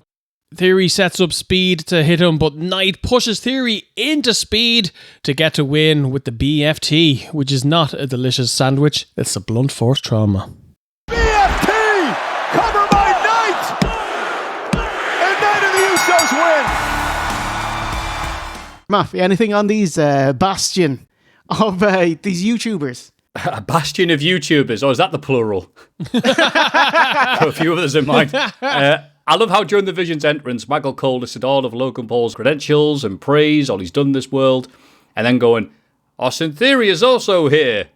Oh, dude. Not for me. If there was some other YouTuber in this position, so if I Show Speed, it was Sean Johnson, and he hit LA Knight with a PlayStation 1 disc. Obviously, my opinion would be different, but this is not for me. Yeah. I mean, like, but who is this for? Because I don't think the people who this is for watch wrestling. I mean, it's a fair point, and I hate to say this, but I do know a few people who don't watch wrestling who message me, because I have friends of them outside of this, and they're like, oh, I follow I Show Speed or God knows who, and they talked about wrestling, so I thought I checked out a few WWE clips, and it looks interesting. And it's like, oh, okay, but they only ever seem to watch clips online. They're not watching Raw or SmackDown or NXT. And I thought, well, they're not like real wrestling fans. And then I realized, wait, most wrestling fans who I speak to don't watch these whole shows. So I don't know. If that's what WWE wants, then that's what they're getting. Okay. That's weird. Theme of the night, use outsiders as marketing. Then when it comes to the big day, get the fuck out ASAP. Yeah, 7 minutes. What are you expecting? Austin Theory, he had an Evolve documentary. It was uploaded by Vice just around Mania time, which has Darby Allin, Ethan Page, Austin Theory on it. It's wonderful. And it actually humanizes him really well. He was just saying, I'm straight edge, not because he's straight edge, because he was in the car with his dad, and his dad was belubed and he was shitting himself. And he was like, from this day forth, I'm not going to touch any alcohol or drugs. If you showed this, you could turn him babyface, and I'm now behind them. Okay. Do you know? It's really good. It's free on YouTube. Linky. Yeah. He basically was geeking out from like a reaction from some type of drug. That moment really stuck with me. Straight over. It brought me to the point of being straight edge. Unsanctioned match that is quite clearly sanctioned and promoted. It's Jacob Fatu versus Drew McIntyre, the Simone Wolf and the Scottish Ruff. What do you got on this, Maff?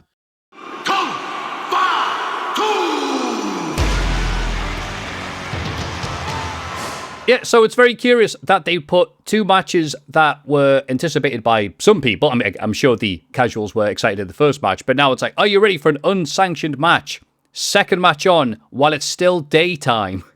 Just bizarre seeing that. Jacob versus Drew. Of course, Fatu spat all over the camera lens during his entrance. Yes. Drew McIntyre wearing Highlander gear to promote his film, but with the big shoulder pads and sword, it looked more like Highlander, the animated series, where they were set in the future and everyone was goth. Do you want to go and do the play-by-play? I feel like I'm taking you a bit. No, go ahead. Yeah, keep going. Fatu attacks on the floor right way and runs Drew into the railing before pulling out these special occasion Slim Jim tables. Because, yes, you will get adverts no matter what. He finds a toolbox sponsored by Capcom's Resident Evil 8 new DLC. Ooh, hey. It says here for some reason, not as bad as Jay said it was. He's a lie. Oh, that's right. I'll cut that bit out. They go in the hardest part of the ring via catapult. Drew then hits Jacob with a clothesline, stops to use his brother's phone and take a selfie. And Michael Cole, who's amazing, was like, aha, that's Drew's brother. He's always here. You remember him from such WrestleManias as last year. And the year before that. So well done, Cole. No wonder you've done 25 WrestleManias. Probably time to put that phone gimmick to bed now, isn't it? Yeah. I'm with you. I do like Drew, but yeah. The Claymore misses and Fatu sends him at the chair. Moonsault for 2. Drew grabs a wrench. Sometimes I type that as wench and think he's hitting with like a Victorian woman. And beats on Jacob with that. Drew steals the ref's belt. You can do that in these matches. Fatu counters with a toolbox. But Drew hits him with a Claymore for 2. Jacob finds another Slim Jim's table, thank God. But thankfully, Netflix geographically has changed this, so it's actually a pepperoni. Ah, you motherfucker. Fatu the top, Drew shoves him off, and threw another Slim Jim's table at ringside. I popped for that because the camera was zoomed all in, so you couldn't see the table. Crowd did not pop that much because it must have been like watching Chekhov's table from the cheap seats, but whatever. Fatu uses the toolbox, moonsaults Drew through another Slim Jim's table in the ring for the pin. 40 minutes 11. Moonsault through the table!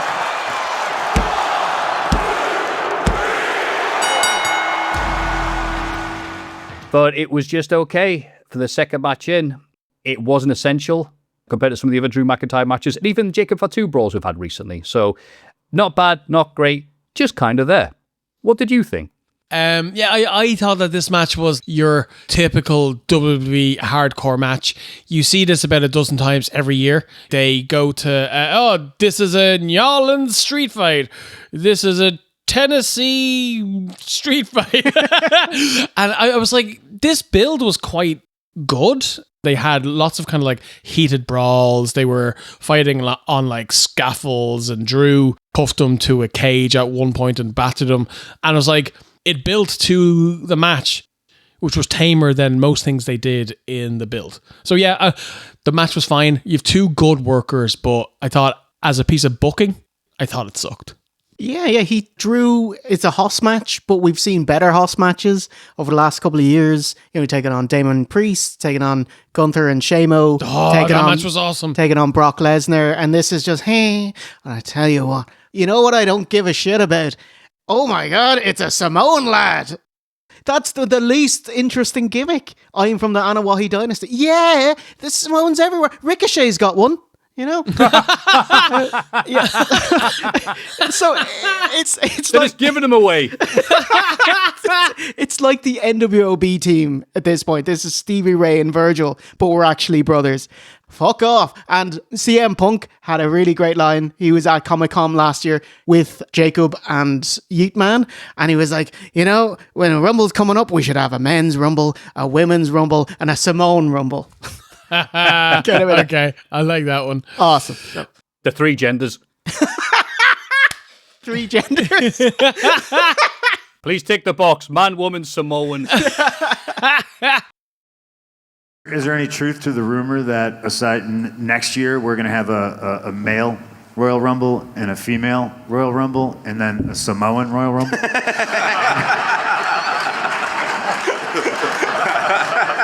Might have to make it 40 people, right? Like, you might have to make... After that opening match, so I was watching this on Netflix the next day, I got an unskippable 4-minute Hulk Hogan ad. Yeah. I could not skip past it. I couldn't move the mouse cursor.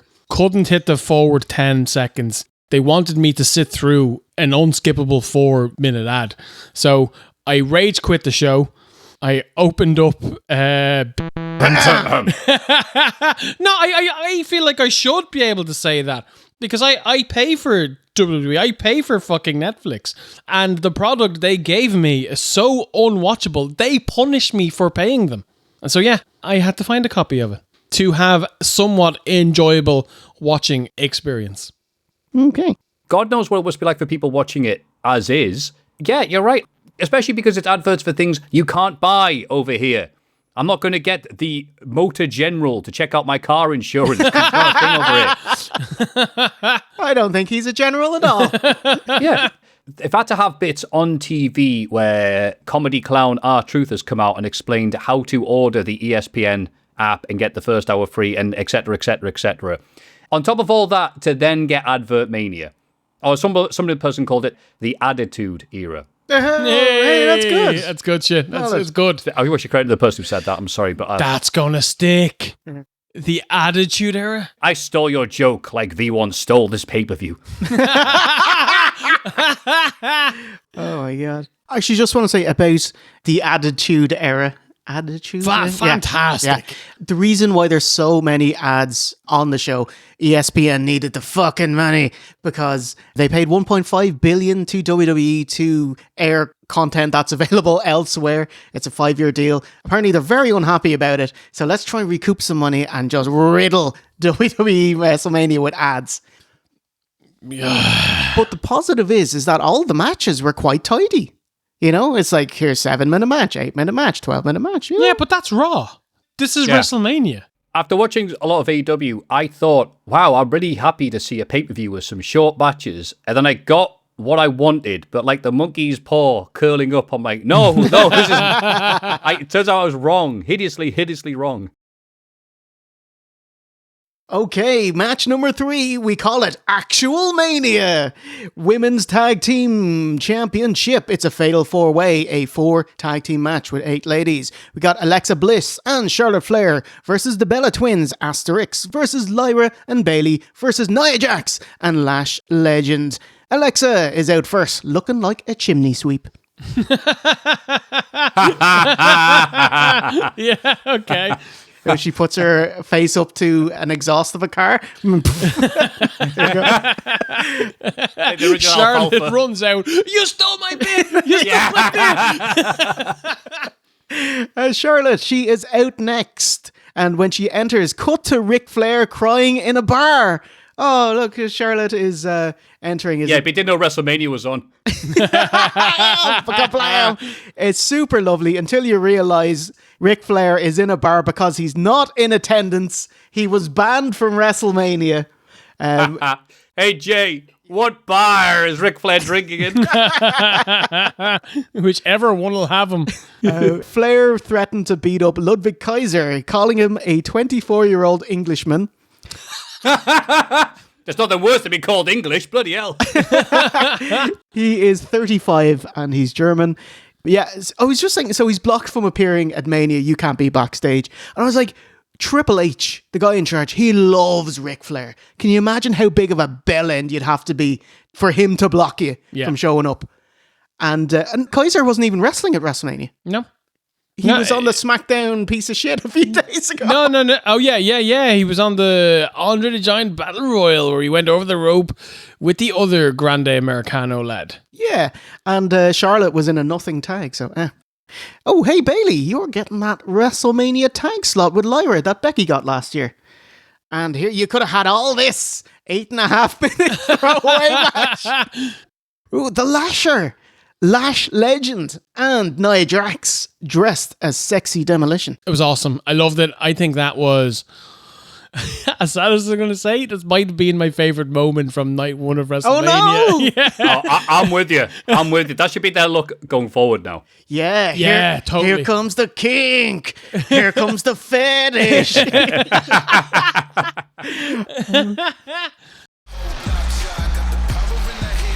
Next, they are the WWE Women's Tag Team Champions, Nia Jax and Lash Legend, the Irresistible Forces. Johnny Ace's favorites, the Bellas, are out next. Oh my god, I fucking hate this reframing of the Bellas as part of the Divas Revolution and not the skanks, the women who made the most out of the skank sprawling era. Yeah. Thank you for the correction there. Nikki's got a legit ankle injury. They knew about this about a week beforehand, but she has a surprise replacement. So to take my place, I called an old friend.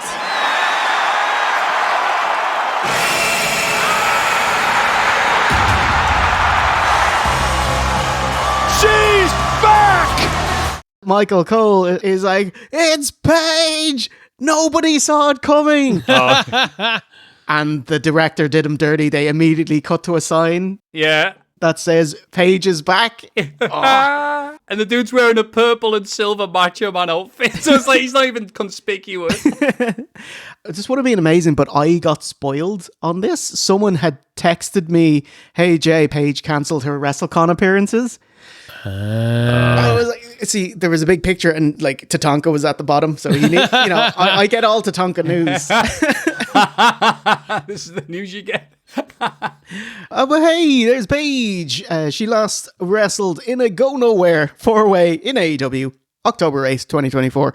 And this is her first televised WWE match in almost a decade, Christmas Raw 2017. Yeah.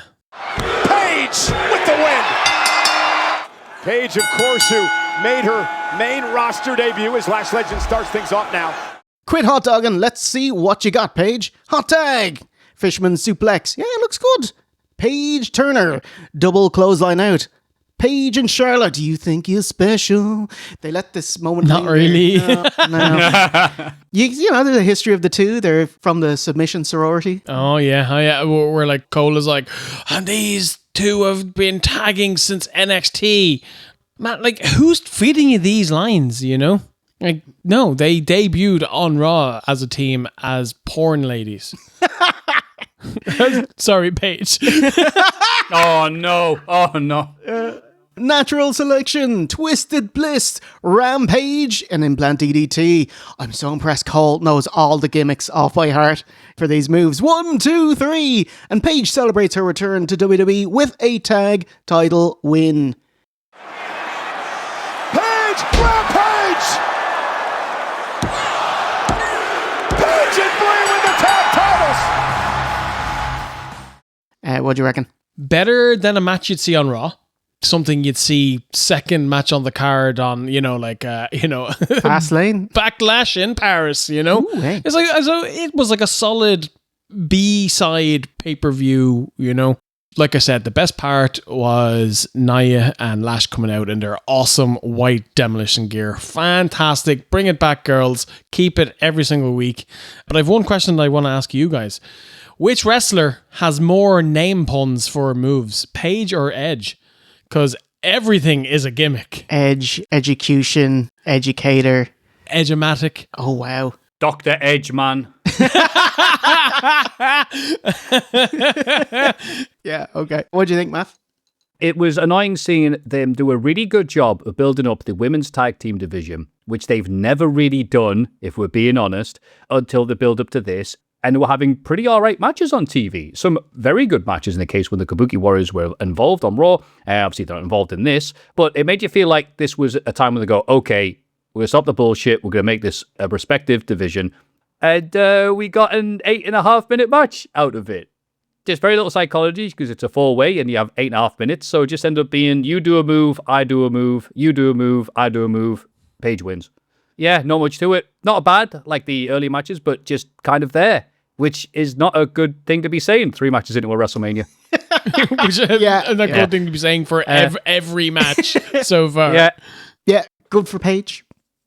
I'm happy for Paige. Yeah, I just hope she doesn't lose interest 6 months down the line because, Tony gave her the AEW women's title and a spotlight at All in London. Did fucking nothing with it. So I hope she stays motivated and this is like a new chapter of her career. This could have aged very poorly by the time this episode comes out.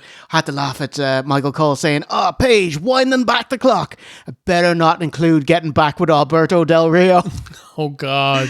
Poor girl. She's been through the mill. So around Mania time, the scar with Del Rio was he paid off his wife to avoid jail time for spousal abuse. And he's already back wrestling, putting on stinkers with Carlito. I've seen the clips. Oh, Jesus. I didn't even know this. Mother of God. Oh, hang on, Matt. I got to show you. No, you don't have to show me. You don't have to show me. So I'll put the volume down. Well, they appear to be in an empty arena. They're both wearing shirts. Del Rio's wearing that. Right. Yeah, Del Rio's wearing that. The extra small shirt used to be able to get in Primark before England got too fat to sell them. And every Triple R show since, he's still in good shape, but wearing a shirt that small does no one any favors. And he hits a really bad DDT that wouldn't have knocked the skin off a rice pudding, and then he stands up. Thank you, Jay. I'm really glad I saw that. Carlito is me holding me, am I bumping for this fucker? He had none of that clothesline. It's amazing. You know? Next up, it's going from the women's tag to the women's IC. It's Becky Lynch challenging AJ Lee for her coveted women's Intercontinental Championship. Please welcome the Wonder Years. Not that Wonder Years. But the band to perform Becky's theme song. Perform as generous. That's very nice of you. The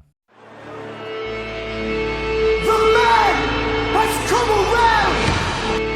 The man! Yeah, the mime it wasn't there. Oh my god. Yeah, this is a spin-off of the Rollins Punk feud. They had a couples match at WrestlePalooza in September. That famous C-graded pay-per-view.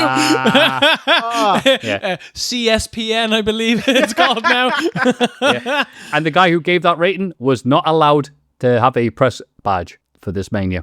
Isn't that mental? Isn't that just the pettiest, saddest, small dick energy loser bullshit?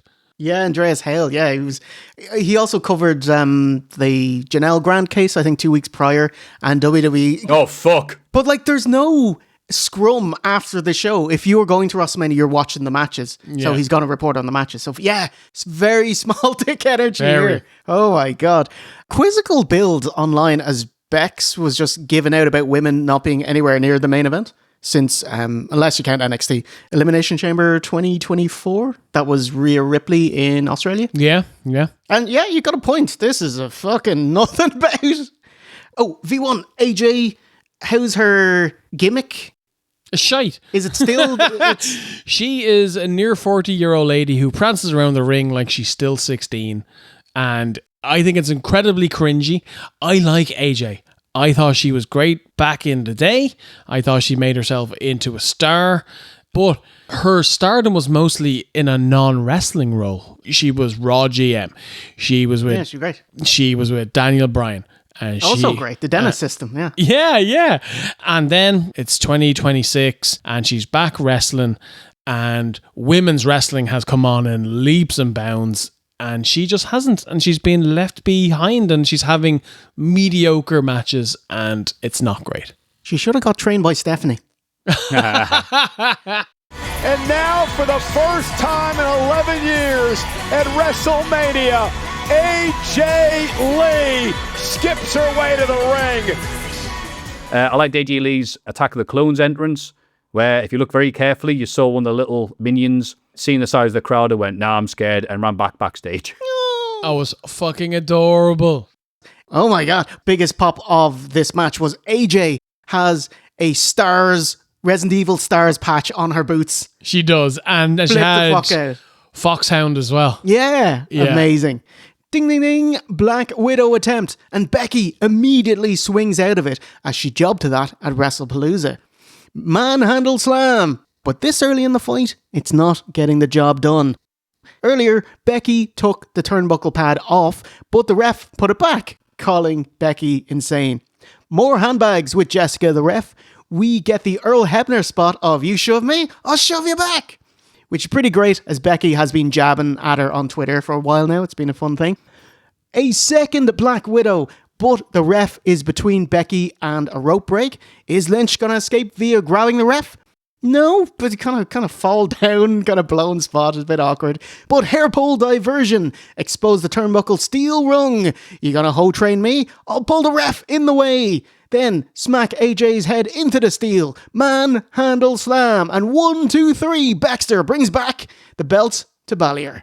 And our manhandle slam. Jessica Carr had no idea what happened. And Becky Lynch is a 3-time Intercontinental Champion.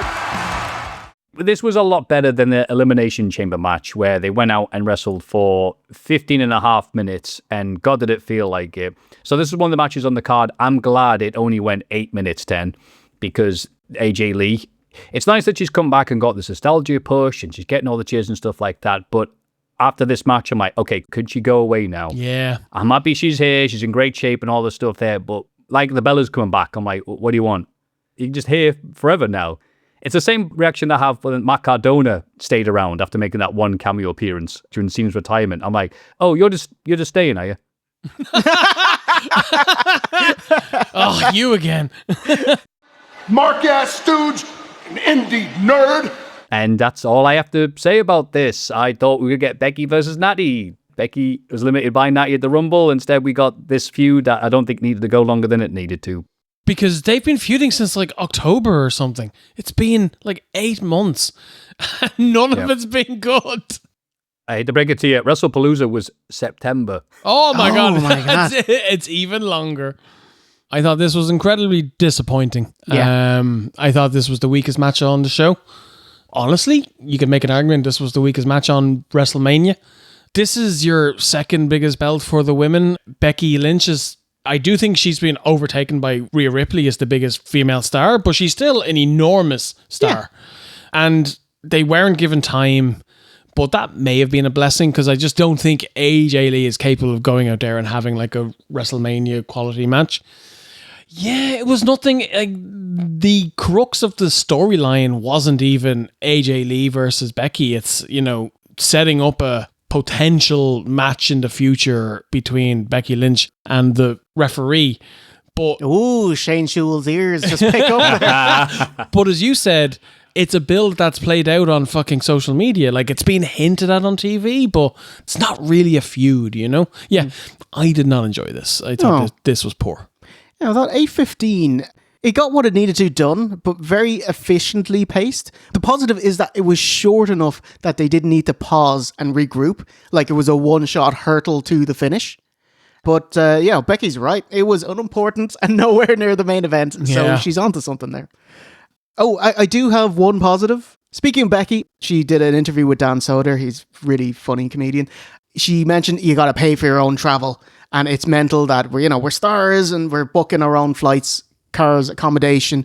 And Dan is a real fan. Like, he's a wrestling fan. And he was just thinking of how would you even try to get a hotel room and a bed that's big enough for you if you're a big guy and a wrestler. And when he's thinking of big guys, who's a wrestler that's a big guy? First thing in his head, King Kong Bundy. I thought you were going to say Big Daddy.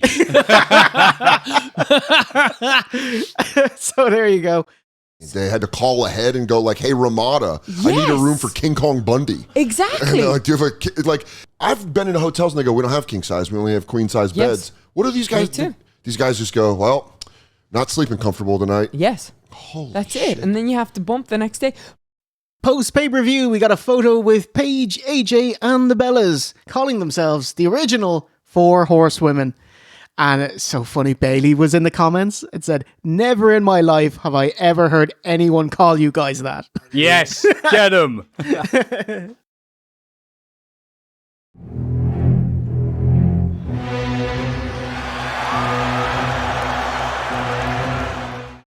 Next up is Der Ring General versus Seth Rollins. Oh, by the way, just on the ads on the mat, I thought they are not as intrusive this year. Because most of them are plain black, especially the main one, the General Insurance, which helps as it's pretty much the moniker of Gunther. Yeah. So I just think about him. Actually, he's now the career killer. I was like, no, the career killer, that's Tori Wilson. Tori Wilson. The build of this, Seth, you're out of Heyman's group, and Gunther, I'm doing Heyman a favor. You owe me so much more than a very big thank you. Seth's a big name for Gunther, but what a low-key matchup for a guy who was bestowed 3 huge honors recently, retiring Cena in his last match, retiring Goldberg in his last match, and then he beat AJ in his last match. I guess, Brock Lesnar, he's going to leave before his last match. Tough shit. Yeah. Not putting you over. Yeah, this is the definition of injury ruined all of our matches kind of feud here. Because Seth was clearly meant to wrestle Braun Breaker. Yeah. Then Seth got injured. And then Braun got injured. And then Bronson got injured. And then Seth came back. But it wasn't in time to bring Braun Breaker back. And meantime, Gunther was rumored to wrestle Ray. And then Ray got injured. But then Ray could come back. But it was too late for him to build up a feud. So it's just like, okay, we've got the two lads who have no match. So you're going to have a match. Well, succinctly put there, Stephen.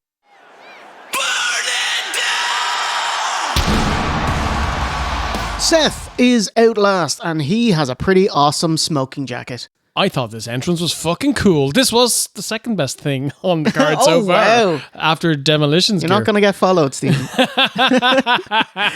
I do like his black contacts. And I was just looking at him because he's just, the smoke emanating. He's like, did you put yourself on fire? And then Richie from bottom is like, no, I have not. It's a smoking jacket. No, I have not. It's a smoking jacket. You ignorant git.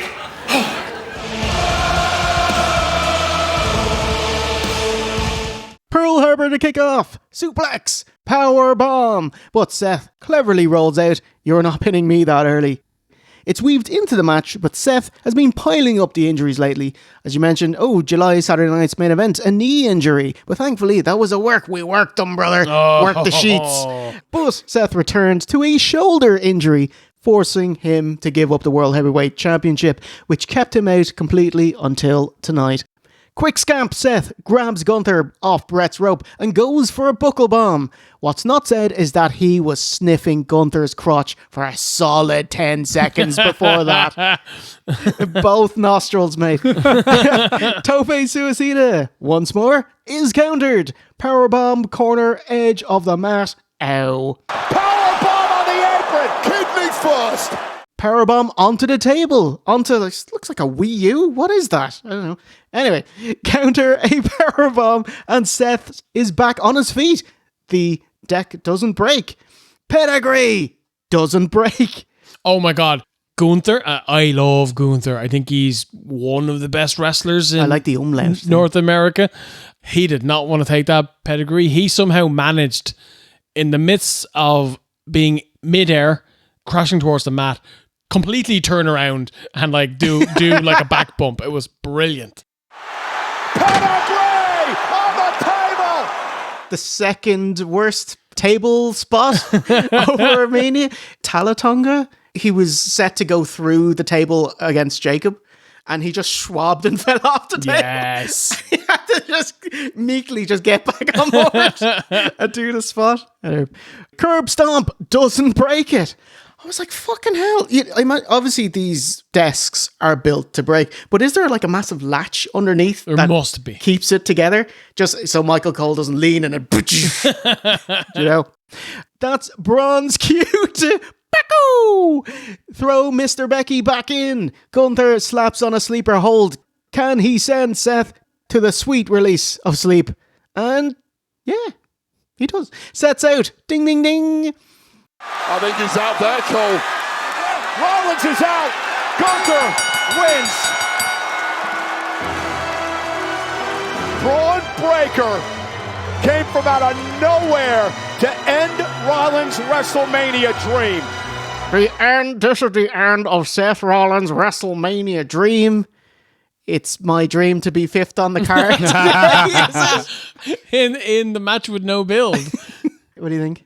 Honestly, it was pretty good. I thought from an in-ring point of view, from bell to bell, this saved night one. I think most of the matches were either not very good or okay at best. And then you just send out, you know what? You just send out the two best bell-to-bell workers in WWE. You give them 15, 16 minutes, and they're going to give you something good. Seth's great. Gunther's great. The match was very good. I really, really enjoyed it. Yeah. Cheers, lads.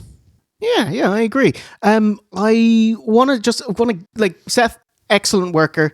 Not so great there. Yeah. But he didn't sell being unconscious very well. because his face was still contorted.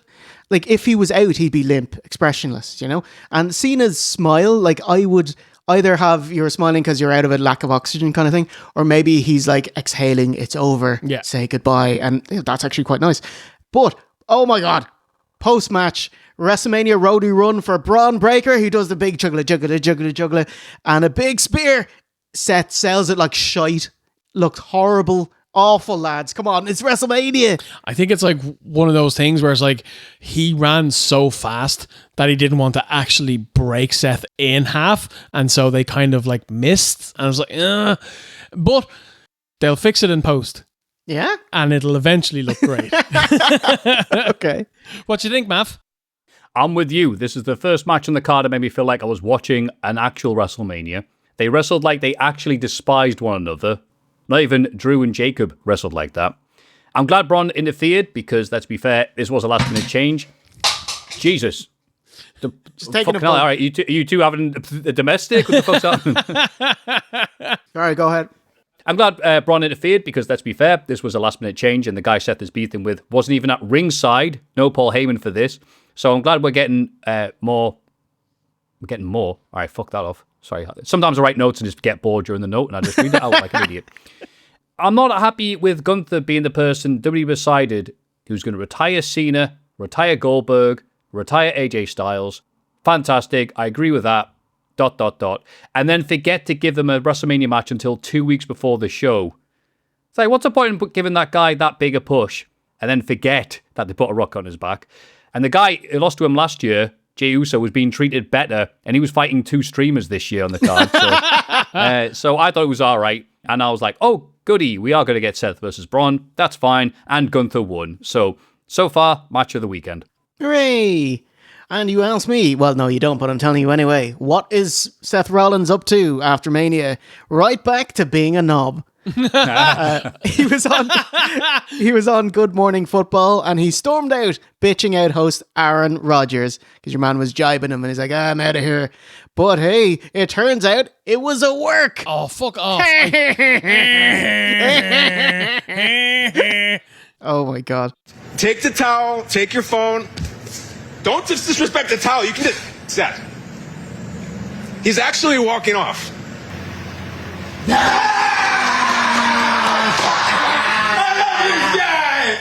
Hall of Famers, come on out. Wave to the people.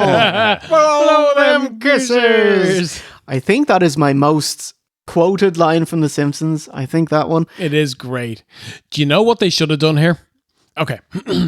And WrestleMania, welcome your Hall of Fame 2026 inductees. We have Demolition. We have Bad News Brown. Sid. We have... That would have been fucking incredible. Yeah. And Nick Hogan, fuck off. That's all I got. And oh my God, Psycho Sid's kids have his hair as well. And there's a cowboy kid there and he is doing the most amazing hot dogging. He is the Milky Bar kid. Yes. He's strong and tough. Next up is the Women's Championship match. It is Liv Morgan. She's vying for the championship that Stephanie Vaquer has. Becky proved right once again. The show is 3 hours, 43 minutes long, and these guys got 6 minutes and change. Yeah. What do you got here? Oh, do you like Stephanie Vaquer? I love Stephanie Vaquer. I think she looks cool. She looks unlike anybody else. What I'm getting at is that she's gorgeous. Would you pay for her OnlyFans? I'd catch it on sale. Okay. On a WrestleMania 2 for one night special, you know? No, she's fantastic. Like, she's not a great promo and she's not the most charismatic, but she has something and she's gotten over because they brought her up at the same time as Julia. And if you went onto the internet and asked them, you know, who was the better, they'd be like, oh, Julia, Joshi. And I was like, but she hasn't connected with the fans. So yeah, that's why she's not over and Stephanie is. And they put the belt on her and I'd say through no fault of her own, she didn't have a particularly great run because they did the gimmick where While she's the world champion, they book her like a mid-carder because Rhea Ripley has to be booked as the top guy at all times. So, yeah. Oh, okay.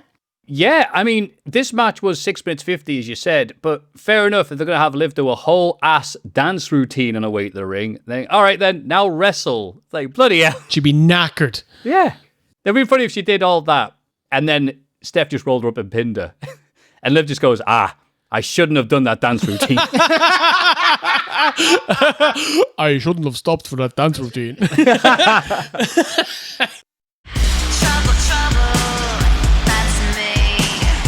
Just before we start, Liv, her head bump has gone down considerably. Oh, thank Christ. That was one of the most disgusting bonks I think I've ever seen. Yeah. They were lucky that they didn't have to remove her brain and then put it back in. Dave Meltzer will report on it. Yeah. I like Dave. I think Dave's a good dude, but the world should never let him forget that. That's one of the stupidest things I've ever seen put to paper. Who was the wrestler? Shibata. It was him and Okada were wrestling, and they did shoot headbutts like, Rams, or, Homer and Bart. But yeah, supposedly he got major swelling on the brain, and they probably had to drill some holes in his head to relieve the pressure, not, remove his skull cap and pull his brain out and wear it on your head like Monty Burns. Yeah. Look at me, I'm Davy Crockett. Exactly, yeah. Dave. Amazing. The master stroke of Liv Morgan leading into this match is she's turned highly emotional. Ding, ding, ding. Oh, Devil's Kiss. Liv slaps the mat. And it's not quite Becky levels of slapping the mat, but holy fuck, it doesn't help. Liv, slappy wappy, and evil grin, not great, but it is towards the hard camera, so she's better than most WCW wrestlers in the 90s. Oblivion on Liv gets a 2. Oh my god, they're like 90 seconds in, and they're hitting their finishers for the WrestleMania 17 kickouts. 90 seconds in. So Oblivion doesn't do it. Next time, hit a Skyrim. Well done. Oh, got a pop. Excellent. Waka with Roxanne Perez. Waka with Rodriguez. Oblivion. 1, 2, kick out. Now we're like 180 seconds in. Huge springboard crossbody takes out Liv's cronies. Jumping code breaker and Oblivion. And that is it. Liv becomes the women's champion. Morgan now, Oblivion for a second time, cover. Liv Morgan wins the championship. Here is your winner. Holy shit.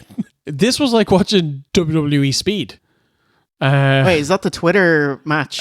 It was. I don't think it's on Twitter anymore. Yeah, it's on like NXT or something. Because Lexus King is the current speed champion, and he's now proclaiming, I'm the fastest man alive, which is actually good shit. And it was better than this match because it wasn't a match. They went in the ring, they spammed finishers. So this match, before the bell rang, they went into the options screen.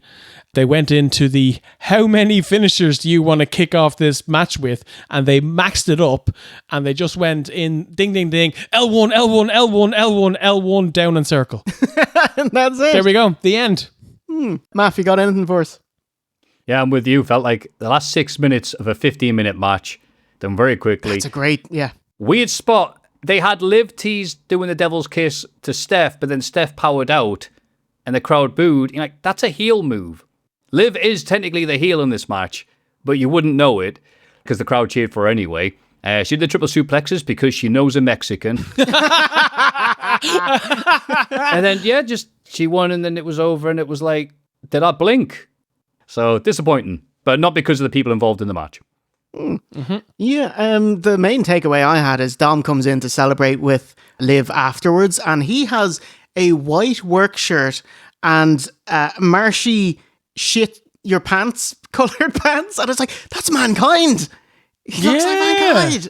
Love it. Wait, shit your pants? Well, Austin Theory's dad was there. But All right, that is about 42 minutes of pro wrestling. It's time for your main event. Oh, well, before the main event, John Cena came out, announced the attendance number, and then Bianca Belair made a surprise appearance. Yeah, do you want to call that one? He just did. All right, that's it.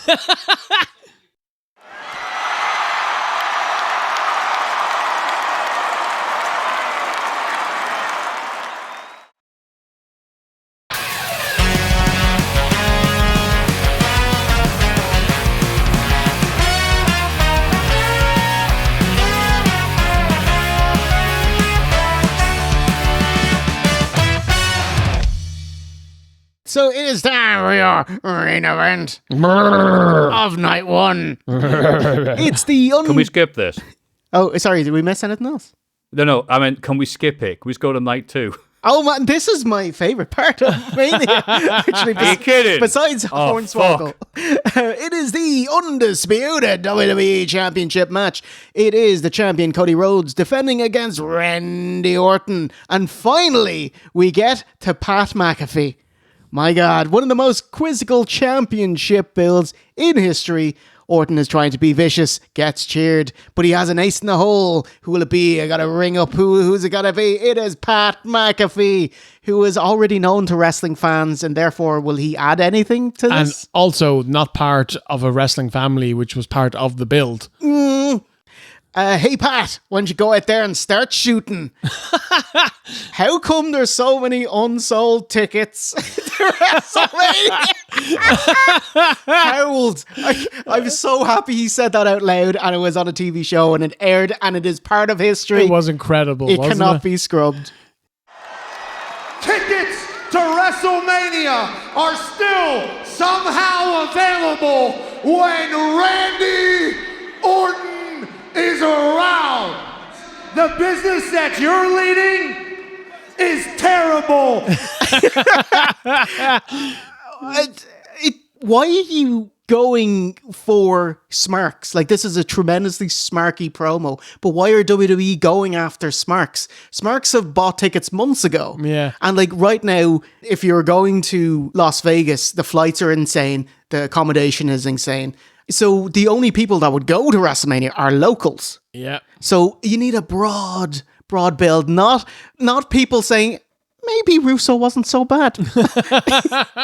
It was the wildest, most nonsensical build I think I've ever seen. It was so funny.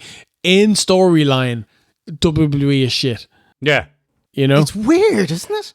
I've never seen a build-up as confusingly I can't even think of the fucking words. I'm that distraught. I'm just going to make noises like a fucking child. Like, we all expect, they build up like, okay, Randy's a heel, but he's at this point now that very few wrestlers get to get, where wrestling fans will cheer him no matter what. If Randy Orton had been the guy to punt Lita's kid into the crowd would have chanted, "That kid deserved it." You know? And they still went, "No, it's all right. We can run Cody versus Randy." And they just thought, well, we'll have Randy beat up Cody. Crowd still cheered. We'll have Randy beat up Matt Cardona and call him a nerd who plays with toys.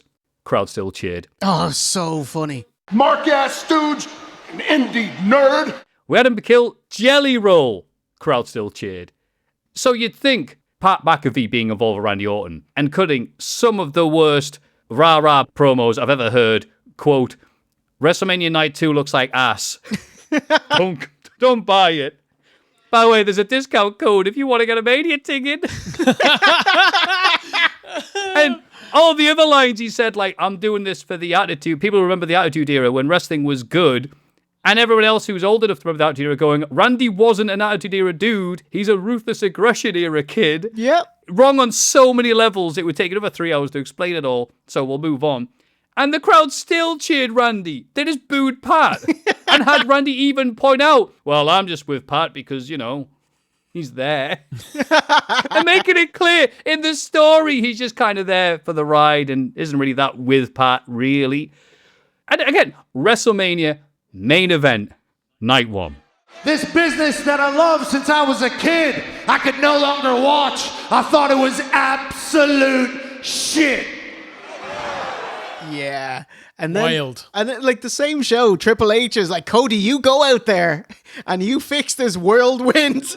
Oh, God, I forgot about that fucking pro. Sorry, go on, Jake. Cody, go out there and start shooting. This reveal of Pat McAfee is so bad. It's like if the third man of the NWO wasn't Hogan, it was Disco Inferno. I love that Cody will never let Disco get over anything, because that famous tweet where he's like, stop, you know nothing. You were a mid-card jobber act, lucky enough to be over with the boys, and you coasted on that for your entire career. I was mwah. So any chance he gets to have a go at Disco, he should take it. It's funny to me that a wrestler like Cody, who was usually very aware of himself, would be out there just saying this stuff and going, you guys are all on the Disco. You kids. It's the funniest thing. He's talking about Disco Inferno with the NWO, and it just shows the crowd, and it's all kids. And instead of Hulk Hogan, it was Disco Inferno. Then Cody, his voice breaking. I was like, why are you mentioning these sites and the ratings? They only exist because WWE is hot right now. Oh my God. Oh my God. This is a burial. And then he alludes to the TKO boogeyman. It's like, you know who I'm talking about. And all the kids, I don't know what you're talking about. I didn't know who he was talking about at first. And then I was, oh, yeah, okay. Yeah, I also had to have that explained to me as well. I'm like, Cody, I'm online a lot. I don't know what the fuck you're talking about, me. Because they're trying to do a thing where it's like, any bad decisions, it's TKO. Any good decisions, it's WWE. Yeah. That's how they're trying to frame it. Not that it's the same fucking lads sending this stuff out, okaying it, you know? And then he alludes to AEW. Go fire me. It worked out great last time when he went and made AEW. Okay. This sold upwards of 12 tickets. Oh my God. Unbelievable. Holy WCW, brother. You got Pat tagging all these sites that only exist because WWE is hot right now. Zooming out, Pat McAfee is the TKO representative. What? Okay.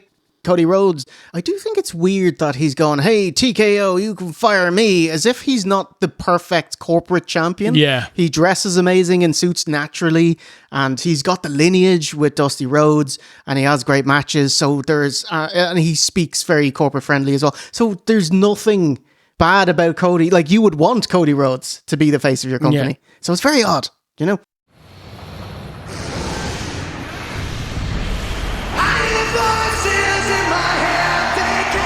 Orton's out. WWE have learned to not have a squidgy snake wiggle down the entrance ramp. He has no snake sperm instead. He ventures out of a snake vagina. It's brilliant. Snakes have vaginas? This one does. Cody's out last. He gets Tiffany's Barbie boxes from last year. Yes. Oh, fuck, you're right. It is, isn't it? Yeah. I love this 2007 boring Cody Rhodes, sad face Cody. Stop zooming in on his crotch as well.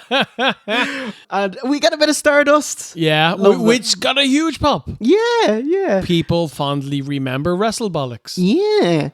I'm so just in general, I'm so impressed with WWE of how they market Cody Rhodes, because when he left AEW, he was babyface that's getting booed because they don't like you, taking on Anthony Ogogo, really go nowhere stuff. Yeah. And then he comes to WWE and they market him as the son of Dusty Rhodes, who never got his due, and he never got the world title in WWE, so I need to finish this story. And it was like, that is incredible. And it was an amazing 2-year story, not like 3-year storyline. Fantastic. Between that and Roman Reigns leading his merry band of cousins, ushered in a new boom period as well, you know? I know there's some fans out there who are sick of Cody Rhodes and they boo him. Yes. Like, I think Cody Rhodes is still a phenomenal babyface. I think he's got an edge to him, and I still think he's got life in him before you turn him heel. I'm with you. I think he's awesome.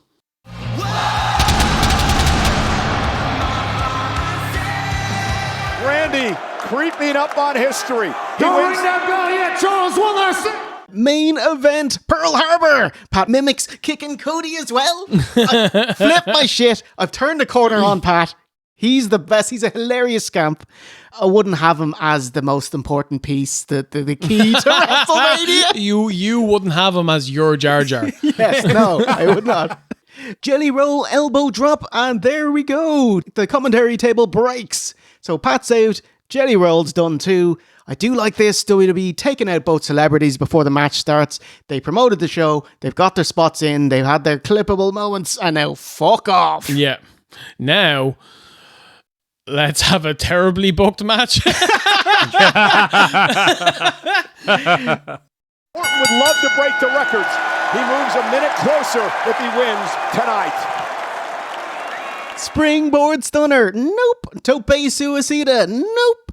Crowd are pretty docile, they're not really biting. Anything to wake them up. A callback spot, Orton does the Mr. Anderson, Ken Kennedy backdrop botch. Yeah. Stupid.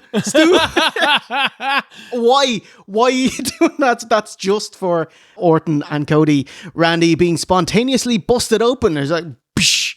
Actually, I had to go back and find it. It was him being pushed into the ring post advertisement. Okay. And that's busted him open.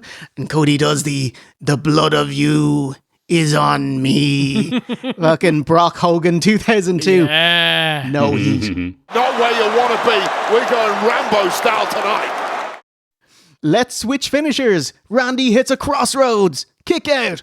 RKO by Cody. Kick out. And you've already forgotten about that. The blood is you is on me spot. Cody was ready to strike out, but RKO. Damn it, Cole. Stop telling us he's already won. Oh, he's got a 15-time champ. He definitely got to win. He doesn't. RKO out of nowhere. Randy for a 15th world title. Rhodes kicks out. The crowd are well invested in it now. That front row pit, the seating area, the whatever 30 grand tickets, everyone sit the fuck down. Because if one, if a group of people stand up, everyone has to stand up, or else you can't see because they're not tiered seatings. Fuck yous, sit down. They're like, I paid 32 grand per night. I'll stand if I want to stand. And I'll follow wrestlers around and record them as well. I'll go into the toilet after. CM Punk versus that one fan is better than this match. Yes, please. Bad day. Chargers. RKO to referee Charles Robinson. Kick to the balls? No. Cody kicks Orton in the balls.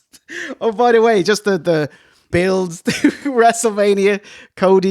Someone kicks Cody in the balls, like John Cena before 41 and Pat McAfee before 42.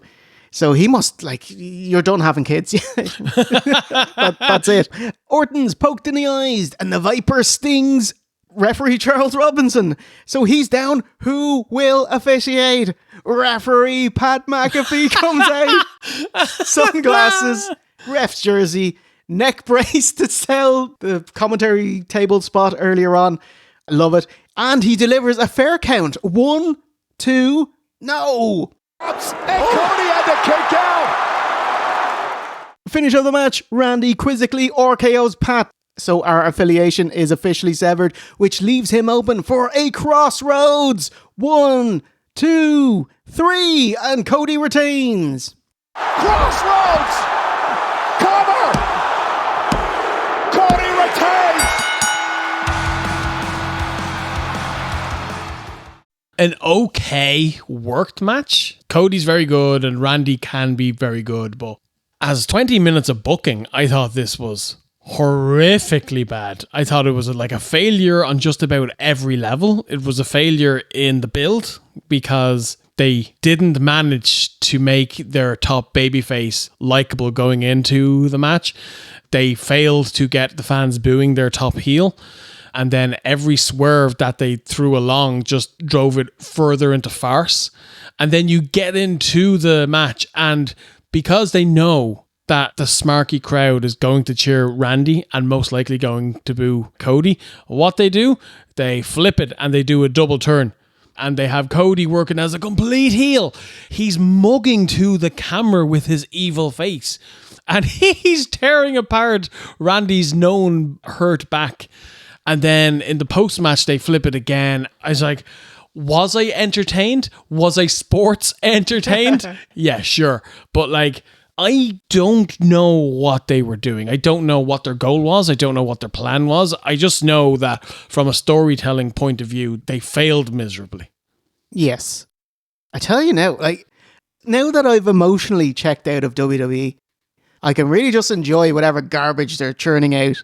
Like, my favourite part of night one was Pat McAfee. Could have used another pipe bomb given out about the cage match ratings. Thank God. We forgot about that. Thank you. There's so much shit. Yeah. At the time he referenced it, there were 62 fucking reviews of, quote, the worst SmackDown of all time, he said. And I honestly went, in terms of ratings, oh no, I had no idea. I'm not a ratings guy. I don't give a shit. I'm not a shareholder. And I'd look, and he was referring to cagematch.net. That's where we're at now for the main event match at Mania. So this is the highlight of viewers at Jay. And SmackDown, fresh off the worst rated episode of all time. Yeah, so I was going to say, actually, Jay, I'm very interested in hearing your opinion as a lapsed WWE fan. That's a good name for a podcast. What you thought about this, but I was not expecting you to say that you like Pat. Oh, he's great. I think, if you stop caring, you are free to enjoy whatever's thrown your way. This is like, Disco Inferno's in the main event. Isn't that fun? By the way, McAfee-Mania here got a 2.82 on Cage Match. Of course it did. Anyway, is that the compliment you gave it? Well, if you don't care about what you're watching, it's fine. That was just Jay. That was just Jay spamming tens Jay, on it. Please go to my ex-friend please over go here. to cagematch.net and leave a rating. Well, I was barely paying attention to any of this shit. I thought it was great. 7 out of 10. And Punt Kick 2007 is back, baby. Crazily enough, Randy actually got him with the kick because Cody had a big welded shut eye afterwards.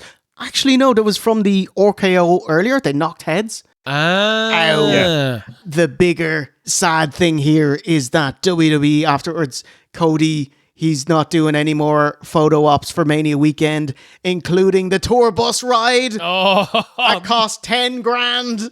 How dare you, Jay? It was 9.5.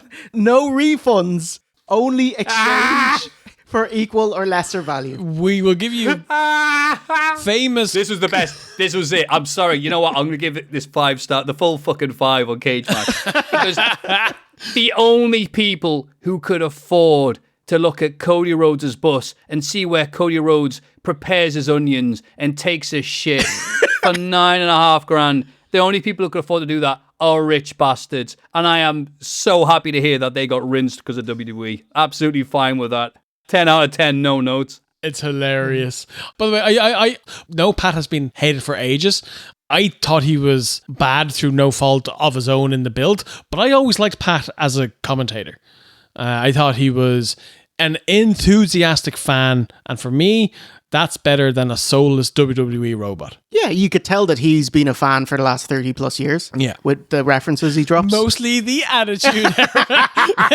He missed 2002, though. That's true. I was going to say, Jay, we mean of 30 years. No, 30 years ago, he's a wrestling fan. He said the business didn't pass you by. It's just gone in a direction that none of us like. Why would anybody want to spend their money to watch WrestleMania? This is the most ill-received thing in the history of wrestling. Gobbledygooker was one. Shockmaster was up there, but that was kind of funny.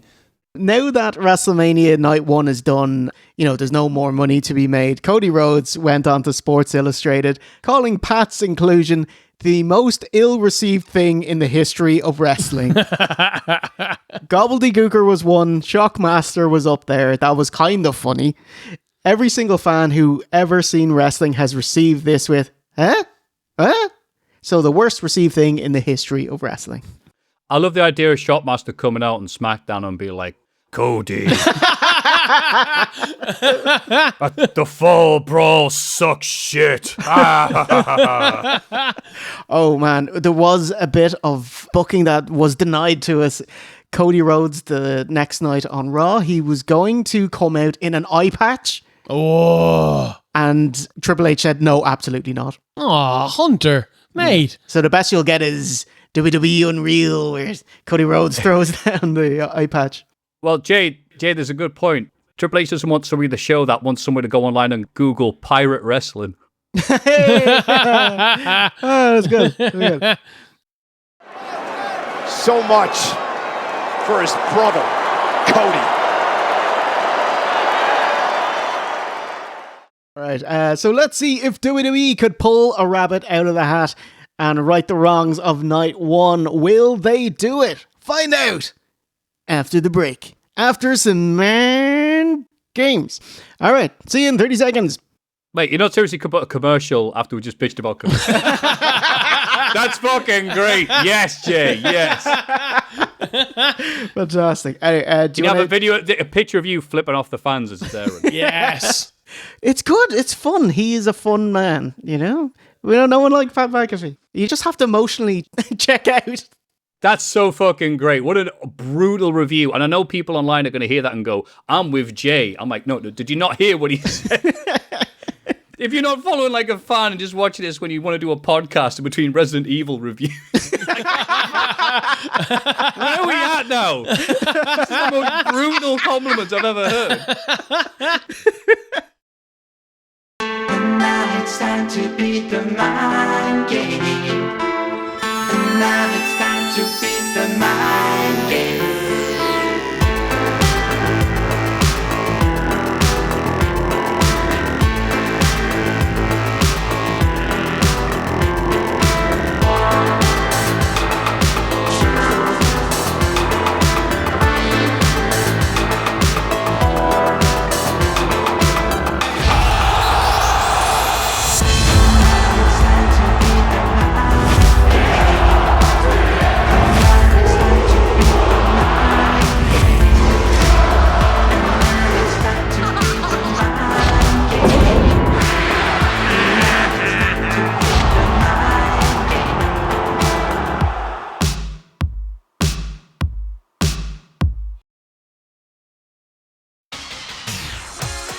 Mania 42, Night 2. If you think you've seen it all, just wait. Well, we're only halfway through Mania. I hope not. WrestleMania Night 2 from Allegiant Stadium in Las Vegas, Nevada. They did not move it from yesterday.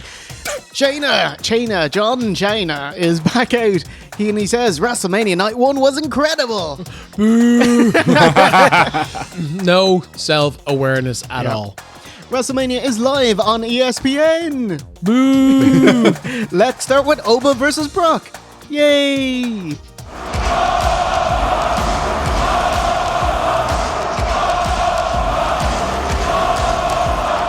Oba Femi versus Brock Lesnar. My most looking forward to match. Big black hulking beast of a man. Fans and the office are behind them. Huge potential. High hopes. Higher trousers.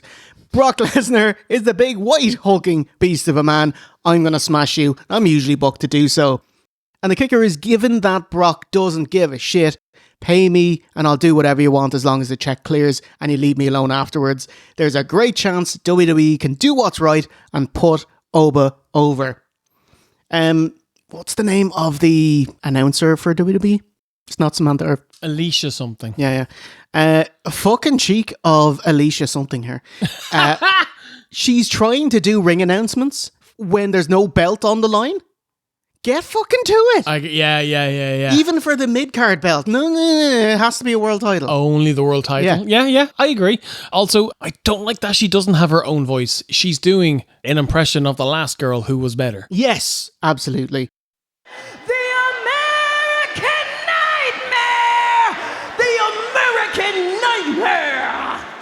Oba Femi!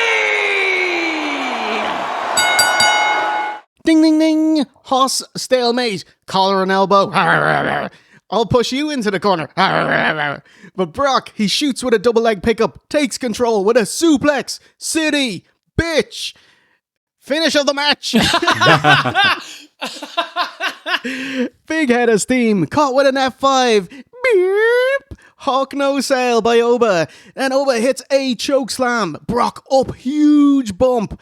Beat the chest, stomp, anticipate, come on. Double hoosh up, Brock to your shoulders. Fall from grace, sit down, power bomb. 1, 2, 3. No freaking way! Fall from grace! Femi with the win! And Obafemi wins. And the big question is, were the entrances longer than the match? Absolutely. Almost 7 minutes versus under 5 for the match. What do you think? I thought this was perfection. A star is born. In the build, where they had Obafemi come out on top every single week, I don't know if they meant this or if it's just a byproduct of knowing the way they usually book. I thought because they put him over so strong week after week that there was a chance that Brock was going to win on WrestleMania. But no, they went out there.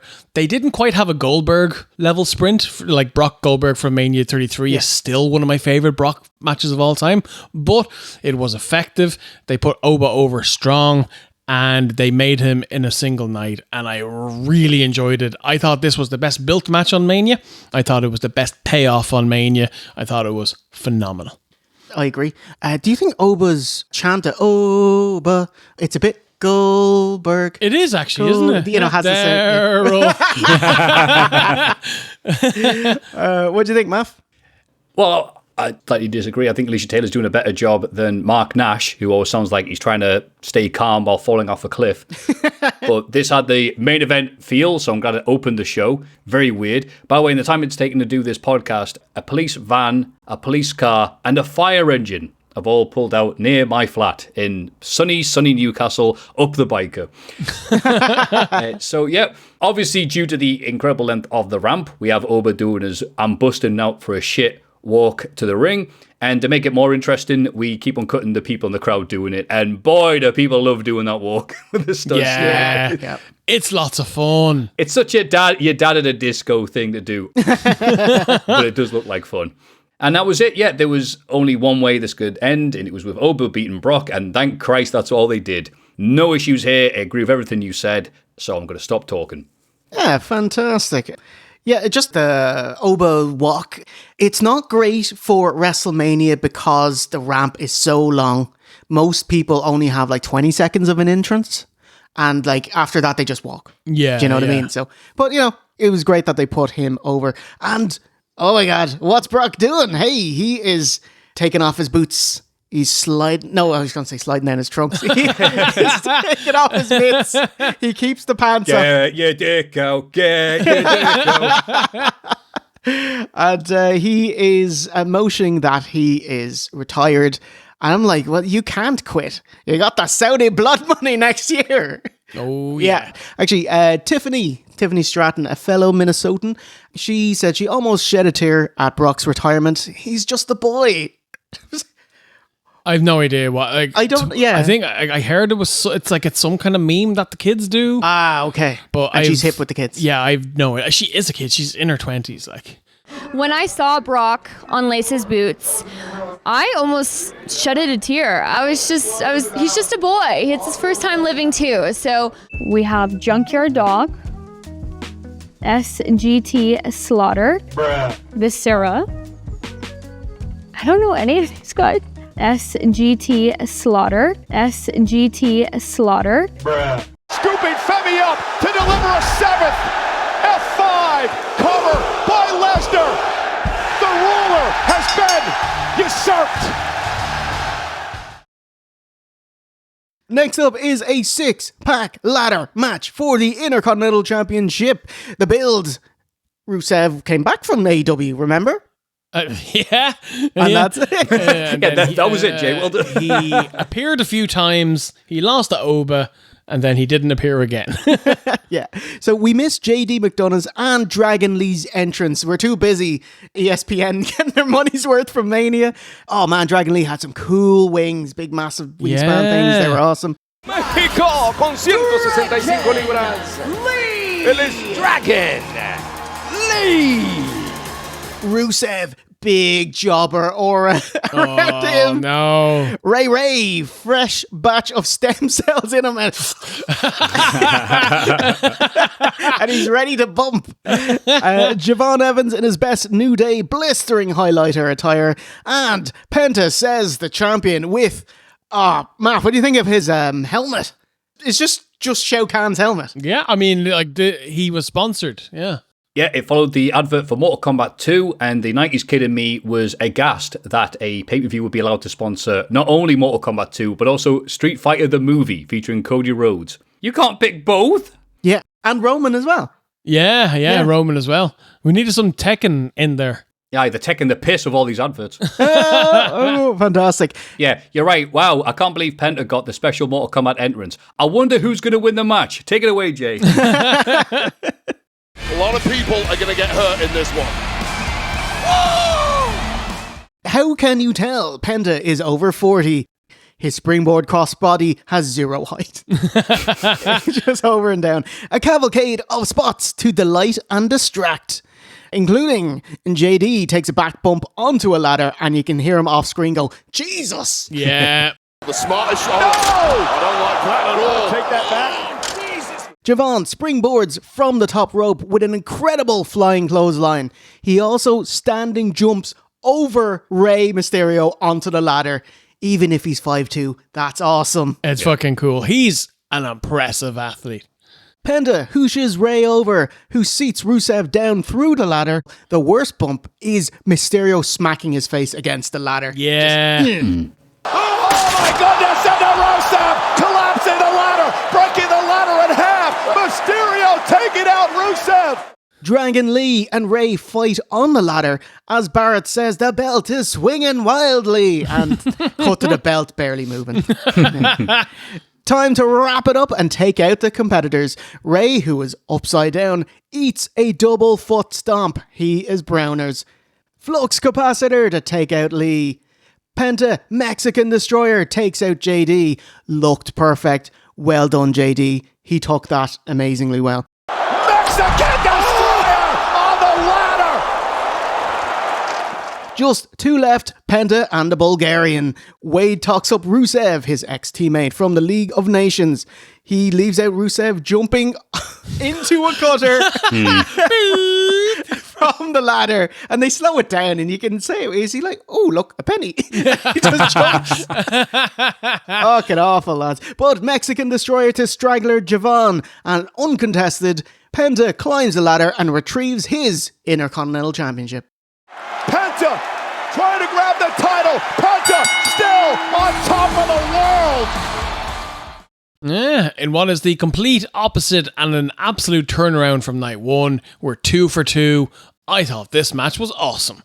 A fantastic WrestleMania spectacle spot fest full of moves that make you go ooh and ah. And walla walla bing bong. And clap like a fucking seal. Yeah, loved it. Great stuff. Yeah. Except for Rusev.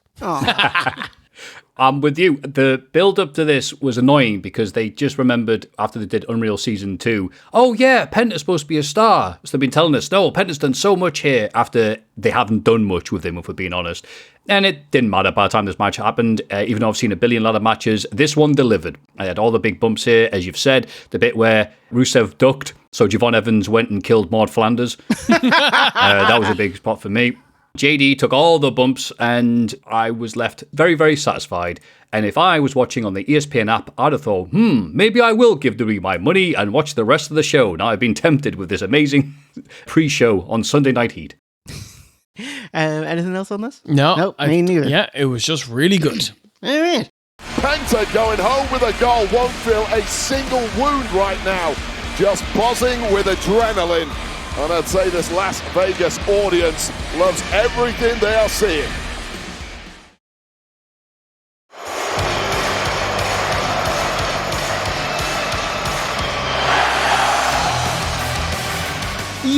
US Championship. It's the champion Sami Zayn versus Trick Williams with Little Yachty. Little Yachty is Latin for small boat. Thank you guys, that was very generous. Trick Williams up from NXT. He won their world title at Spring Breakin' against Dragunov. Dipped into TNA long enough to get their world title from Joe Hendry. Called up in January and is now in US title contention. Sami Zayn, having the vaunted, coveted losing streak gimmick, won the US title out of nowhere. And hey presto, you've got 7 minutes at Mania. Trick comes out first. He is a beautiful, blushing bride. Yeah, he's got his bridal train. With his 80-pound, 100-yard long mink coat. I was given out earlier about there's no need for such a lengthy ramp because people only have 20 seconds of choreography in their entrance and the rest is walking. This justifies it. Yeah, it was really cool. It was really, really cool. Trick Willie is floating in here looking like a cloud, and he'll float out on cloud number 9 if he wins the gold here, Cole. Well, you know, this is what bothers Sami Zayn. All of these theatrics. Here we go, Sami Zayn, Trick Williams for the United States Championship. One-time TNA World Champion. And here comes Williams! Yeah, here's the brilliance of Trick Williams. His speed of learning this industry has been faster than pretty much anyone I have ever seen. A nice trick slap. Breaker. Bookend! That won't do it this early. Same for a Blue Thunder Bomb. Heelish Sami hooshes Boaty into the barricade, berates Trick on the apron, punctuates with a brain buster, haluva kick, counter mount, bruv. Waka-wiyati, spinning roundhouse, won't do it. Misses a trick shot, but surprises Sami with another. Trick pins, 1, 2, 3. Oh my god, what a fucking nothing match. Well, would have believed it. Trick shot! Trick shot! From out of nowhere! Trick Williams wins the United States title! I don't want to say I'm devastated. But synonym for devastated, that Sami Zayn, he's up to this shite. Yeah. Because when he was the honorary Us, he was so fucking over. Give him the world title. They should have given him the world title. I know this. Yeah. And it's weird because, like, Sami Zayn's gimmick has always been, I have the best match in every show that I'm on. And he usually does. And if he doesn't have the best, he's got a really good, really strong match. But this one, flashbacks of Liv Morgan versus Stephanie Vaquer with 6 to 7 minutes. They start hitting finishers after 2, kickouts, nothing match. This wasn't the worst match of the weekend, but this was the one that left me the most disappointed. Okay. Math, any on that? I'm with you. I'm sorry to sound like a parrot here, but yeah, I'm with you. This had a feud that was like, oh, this is going to be so good. We're going to do a double turn. It's going to give him lots of time. Trick is riding so much momentum nowadays. I'm so happy seeing him just get this push and keep it up, and crowd going nuts, even if he's got to bring a little boat with him. And little tugger. This was a match that was begging for having lots of length so they can tell the story where Sami's getting more and more mad and turning more and more heely or something like that. Instead, it was incredibly abbreviated, then just really skipped to the end. But at least everyone got the idea. Sami's a dick now. Best bit about this feud was actually on SmackDown afterwards. Trick is celebrating winning the US title. Sami wants to Pearl Harbor him, so he dresses up as a gingerbread man. And here is footage of him dancing as a gingerbread man to throw everyone off.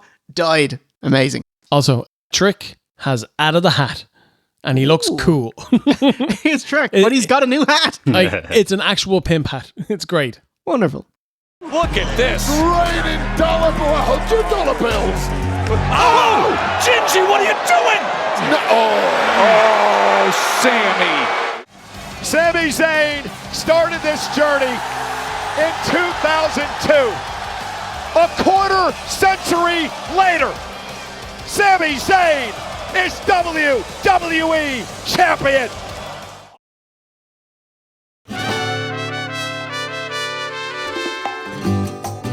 Next up is a street fight. It is Dirty Dom versus Damon Tools himself, Finn Balor. 10.5 minutes. What can you do, lads? It's the AAA champion, the king of the luchadors, on his Aztec bus. I love it. And he has a low whee, catch me, jump down. Shows us his Santo mask, which is amazing. I am glad that he's coming out with the AAA Mega Championship here and not the AEW Championship. If you believe WWE's AAA's first episode on Fox, January 2026. I told you WWE made a staggering 1.7 billion in revenue in 2025. They fucking cheaped out using AI to generate art of Dom Mysterio, which included pulling stuff from the internet, which meant that there was a shot of him with the AEW belt. Fucking carnies.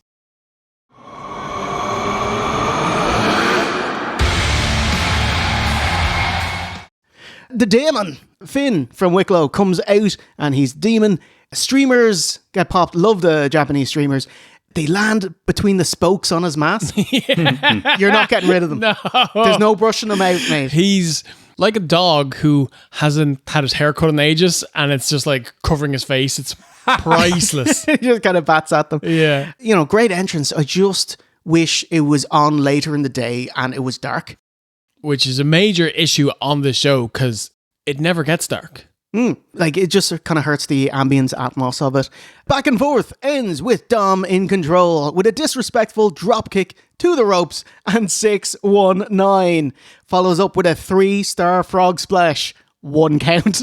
I love it. By the way, an amazing 619 versus Eugene when he has the Superman getup and runs at him and he just like goes through the ropes and falls down. It's lacy. 619! 619! Well, Chavo Guerrero. He who sets it up doesn't go through it. Ooh, trust. Dom set up the table, but Finn goes through it.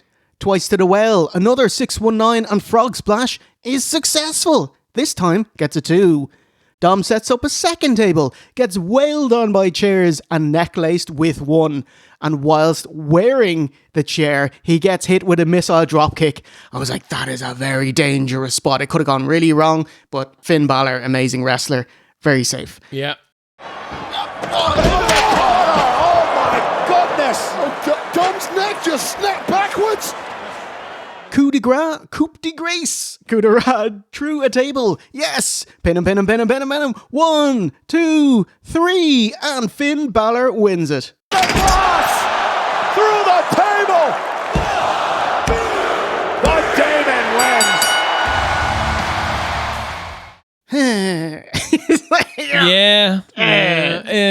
It was fine. Serviceable. Isn't this a feud that's been brewing and building for like 5 fucking years or something? With the Judgment Day, yeah. Like, it's the biggest show of the year. They're bringing the Demon back. Like, thumbs up, double thumbs up, Mania, amazing entrances, everything looks great, and you have 10 minutes, and it's a watered down WWE Street Fighter. Break out the kendo sticks, lads, because that makes sense. Yeah, it was fine. There was nothing bad because they're good workers, but it did nothing for me. Oh. Any kind of chub, half chub, little chub for Matt. How are you feeling? What, an Andrade? Yes. I would have been happier if this wasn't a street fight, because we've already seen the ladder match tonight, saw the unsanctioned match last night, and so this just meant, are you guys ready for more tables and kendo sticks? It's like, we just saw them. How can you have the Demon be this crazy out there gimmick and he wrestles like everybody else and does the exact same spots as everybody else? But the stuff that didn't involve that was fine. Would have been much better if they hadn't added those silly gimmicks. But what was supposed to be, as you said, a match that has been years in the making. So it was all right. It'd be a weird situation if they do the rematch next time and it's better and it's just a normal match. Because it probably will be better and a lot more exciting and interesting than this. So yeah, maybe with more adverts, Jay. Ooh, oh man, I was like, not much crowd reaction. Biggest pop was laughing at Dom when a table's legs fell down. Yeah. Then he goes, and I'm like, oh, there's one for Matthew. Yeah. I already edited it with the bit where, Homer laughs at the professor for dropping his notes. Now we'll begin by... Oops. Did you see that jerk? Which is also how I laughed at the next bit, Jay.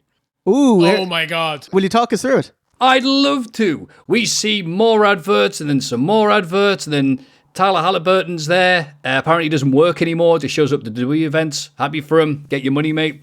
And then we cut to ringside. Michael Cole and Wade Barrett. Don't they look great? Silver hair on them, beautiful and stunning. Whoa, you would, wouldn't you?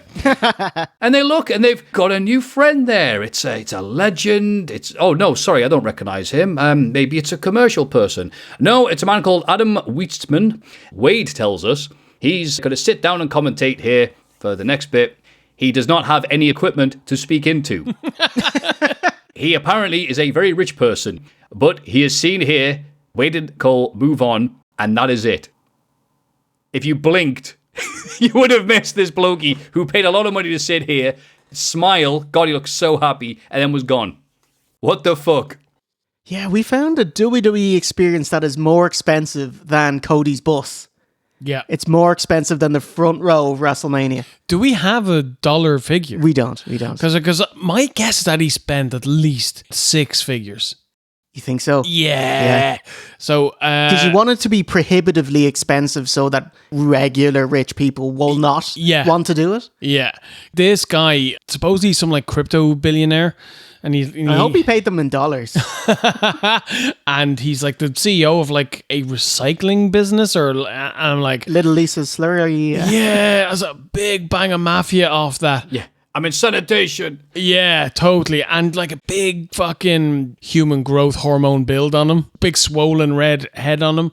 The state of this, coming on, smiling like a loon and not saying anything. That was weird. It's embarrassing. That had to have been part of the deal. Yeah. You can sit at the table. Yeah, sit at the table, don't say anything. Sure, here's 6 figures. Don't worry though, guys. They told me I'm allowed to wear my Leisure Suit Larry attire with the giant white collar. Like, he didn't even get to plug his companies or his socials or anything. He just smiled. I like to think that he did that, but they did it after the cameras were off him and they cut the Jade's entrance. What a segue. It's your WWE Women's Championship match. It's the champion Jade Cargill versus Rhea Ripley. Jade, finally has a match. Good for her. You know? she won it on Saturday night's main event, November 1st, had 1 title defense in February, and now it's the end of April. So it's kind of become a running gag that she doesn't defend her title. 5.5 months, 1 title defense. In general, like, what's up with Jade? Like, it's not worked out. It just hasn't. She's just stagnated. Because we were so happy for when she left AEW to go to WWE. This place is perfect for her. We specifically talked about this last year, that we were salivating at the idea of the visual and power match of Rhea Ripley versus Jade Cargill. And 1 year later, and it's just like, it's so flat. It just hasn't worked out. Do you have anything on Jade, Emma? I don't know what to say. I've liked the idea of her more than her since she was in AEW, because I thought, my God, she looks like a star. Just AEW having these mega squashes and stuff like that, and then AEW not treating her like one, because that was at the point where AEW were not doing much with the women. That was the biggest issue back then. They've thankfully gotten better. So it's like, hooray, back to the WWE, where they know what a woman is. Woohoo! It's been so long since I've seen someone come in and stay at roughly the same position they were when they first started. So I'm wanting Jade to get better. I'm like, come on, Jade, be this version of you that we all want to see in you. And it just isn't happening. So I'm like, fuck. I'm just going to sit here with my idea of Jade, I guess, and be happy. But this match was nowhere near as bad as I thought some people were making it out to be. Because I think a lot of people have already prejudged Jade and would have shit on this match no matter what happened. Yeah. Just on Jade, I'm sure WWE would love Jade to be the face of the women's division. But it hasn't happened, so something's gone quite wrong. Maybe she's just not improving enough, and they don't want to send her to NXT because she costs too much. Maybe, Weird. Jade Cargill had a very different path to get here than Rhea Ripley, but here she is because she's earned it. Anyway, kick off. I come to mommy and receives a crossface. Riptide countered. We're already into the finishing moves, are we? Countered with a hip toss. Dip to the outside. Float over. No aloha arm, but an arm spine buster. Cargill's just a step ahead. Spine buster. Rhea kicks it too. How impressive has Jade Cargill been in that ring tonight? Jaded up and countered. Pop powerbomb. No. Hurricane Rana. Waka woman. Yes! Wacko would be fab! Jade takes control, and One Winged Angel. How dare you? It's brilliant. I love it. Electric chair position into the sandstorm. The sandstorm by Cargill and a kick out. This is like, Kenny is one of the most explosive professional wrestlers you'll ever see. The way he moves, like he sets things up and then bam, just like quick as anything, he does his moves. And this is like, it's all very safe. Like, I can't hurt Rhea. I'm going to drop her gently down. And it had a touch of the Kazarni rolling DDT. The no impact. Yeah. Bit of that to it. But I've no doubt that Kenny's DMs blew up right away, and he was very nice. He was like, hey, it's cool to see my move out there, and I don't have any hard feelings. And it's nice to see someone do it 10% as good as you. Yeah. So, that's not too bad. The bad bout machine gets distracted by Io Sky. But shockingly isn't rolled up AEW style. Big boot and tries for a jaded. Rhea slips out and under, grasping the hand smoothly into a riptide. 1, 2, 3, and Rhea Ripley is the new WWE Women's Champion. Riptide! Rhea wins the WWE title! That finish was fucking slick, lads. It was, wasn't it? It was really good. Yeah, Jade looks like a megastar, wrestles like a mid-carder, but she's lucky she was in the ring with Rhea Ripley, who both looks and wrestles like a megastar, and I think she gave Jade her best match ever. I was nervous about what this match was going to be, and I thought they delivered. It wasn't the best match on Mania, but it was one of the better matches on Mania, Jade's best match, and Rhea is a fucking superstar. Okay, just over 10 minutes. Did this do it for you, Matt? It did, for the reasons you said. God damn it, like, looks like a megastar, wrestles like a mid-carder is something that's going to haunt me when I think about Jade matches from now on. Beautifully put. Yeah, but they did work well together because, as you said, Rhea Ripley can wrestle very well with pretty much anybody. I did like the bit where Jade baited Rhea into giving her a clothesline and then to grab it and turn it into a crossface. I like that, not just because it was slick, but because you can do that in WF No Mercy for the Nintendo 64. Yes. Right. And yeah, they had the match there, and they had the seconds come to ringside, Io Sky, Machine and B-Fab. So I was like, oh, okay. And this, they needed to have some distractions and stuff to make it. And I was absolutely fine with that. I got the crowd into it. Because the build for this was shockingly bad. It started off looking like it was going to be mega heated and shades of Tiffany Strat versus Charlotte Flair from last year. We got very, very fucking real very fucking quickly. And that immediately was the fuse. It was like, no, we're not doing that. So then Rhea's had to go, you're an outsider who didn't earn her place, which is hilarious because she's saying this at the same place when we've got Little Yachty, Jelly Roll, Pat McAfee, 10 Cents, Zoran, Puffer, and all the other little boats from Tugs are also on WrestleMania weekend. So I was like, yes, she's the outsider, and she's also the women's champion. Yeah, you don't belong here. But I think the biggest question was after this was just feeling bittersweet, going, all right, it was good, but now what? We've been asking for several years when is Jade going to get better, and she still hasn't. So yeah. Yep. So it was a good match, but I still felt a bit sad afterwards. Oh, yeah, I completely agree.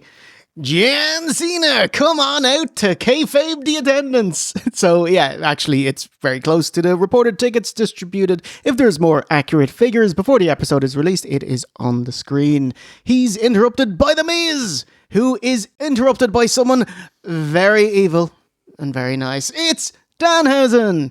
This weird little theatre kid. Look at these guys, look at them go! I don't like looking at them.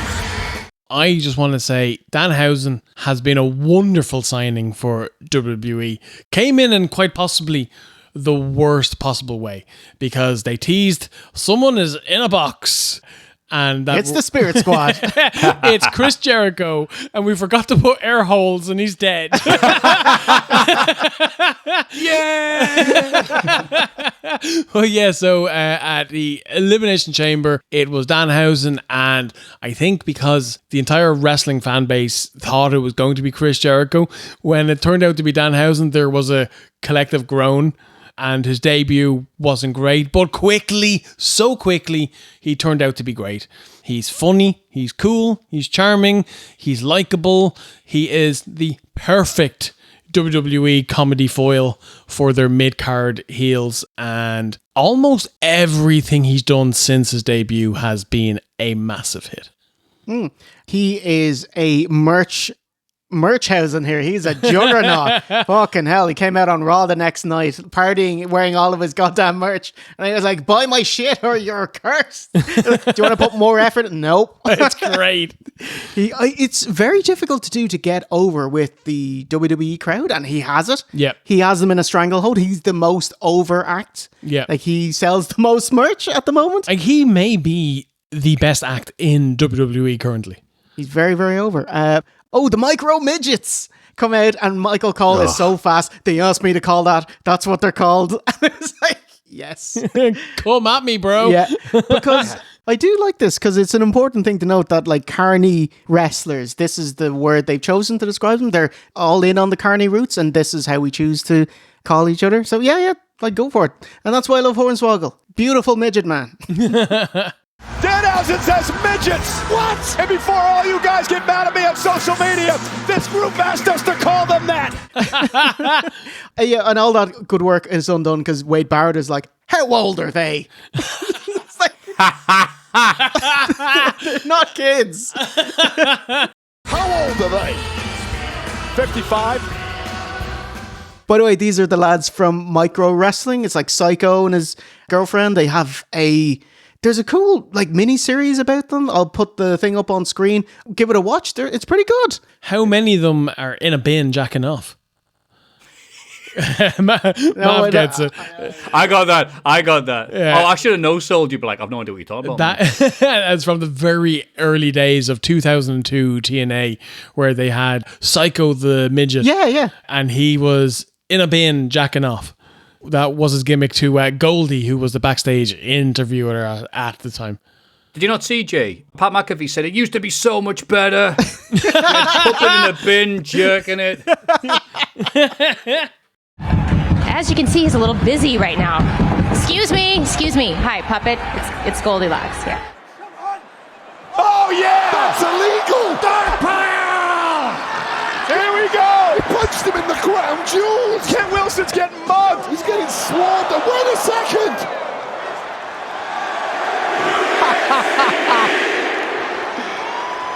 I think it's going to be the five-knuckle shuffle! Hausen! Five-knuckle shuffle, Danhausen style. Puff of smoke, and Puffhausen escapes. This is like Vince McMahon WWE comedy, where everything takes an age and it's all very obvious. And John Cena's like, ha ha ha, and it's like, oh, awful, wow. But Danhausen, love you, mate. Very happy for him. He's 150 pounds, been on the indies since 2013. Weird little vampire dude, and he's made it in WWE. One of the hardest things to do. Well done, mate. Also, I love by the way, he'll do the smoke bomb and then doesn't move. So he's literally just stolen a bit from Kung Pao, End of the Fist. Oh, did they do that spot? I haven't seen that one. Have you not? Oh, it's not the film you type. You know what? I'll send it to you. Maybe you can spicy. Oh, please do.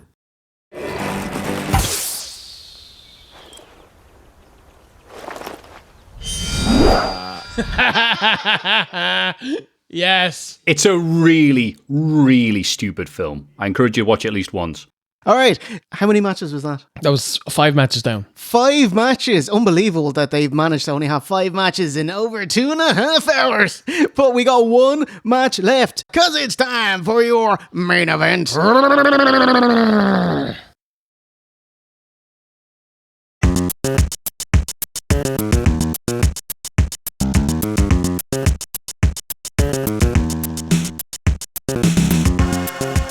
It's your main event. See, it sounds weird to Matthew, but in the show it'll sound fine when you edit it separately. Get it in the edit, just like WWE with the fans. It is Roman Reigns versus CM Punk, the champion. The big dog gets a nice orchestra version of his theme, which is a nice orchestra version of Succession. Splicey.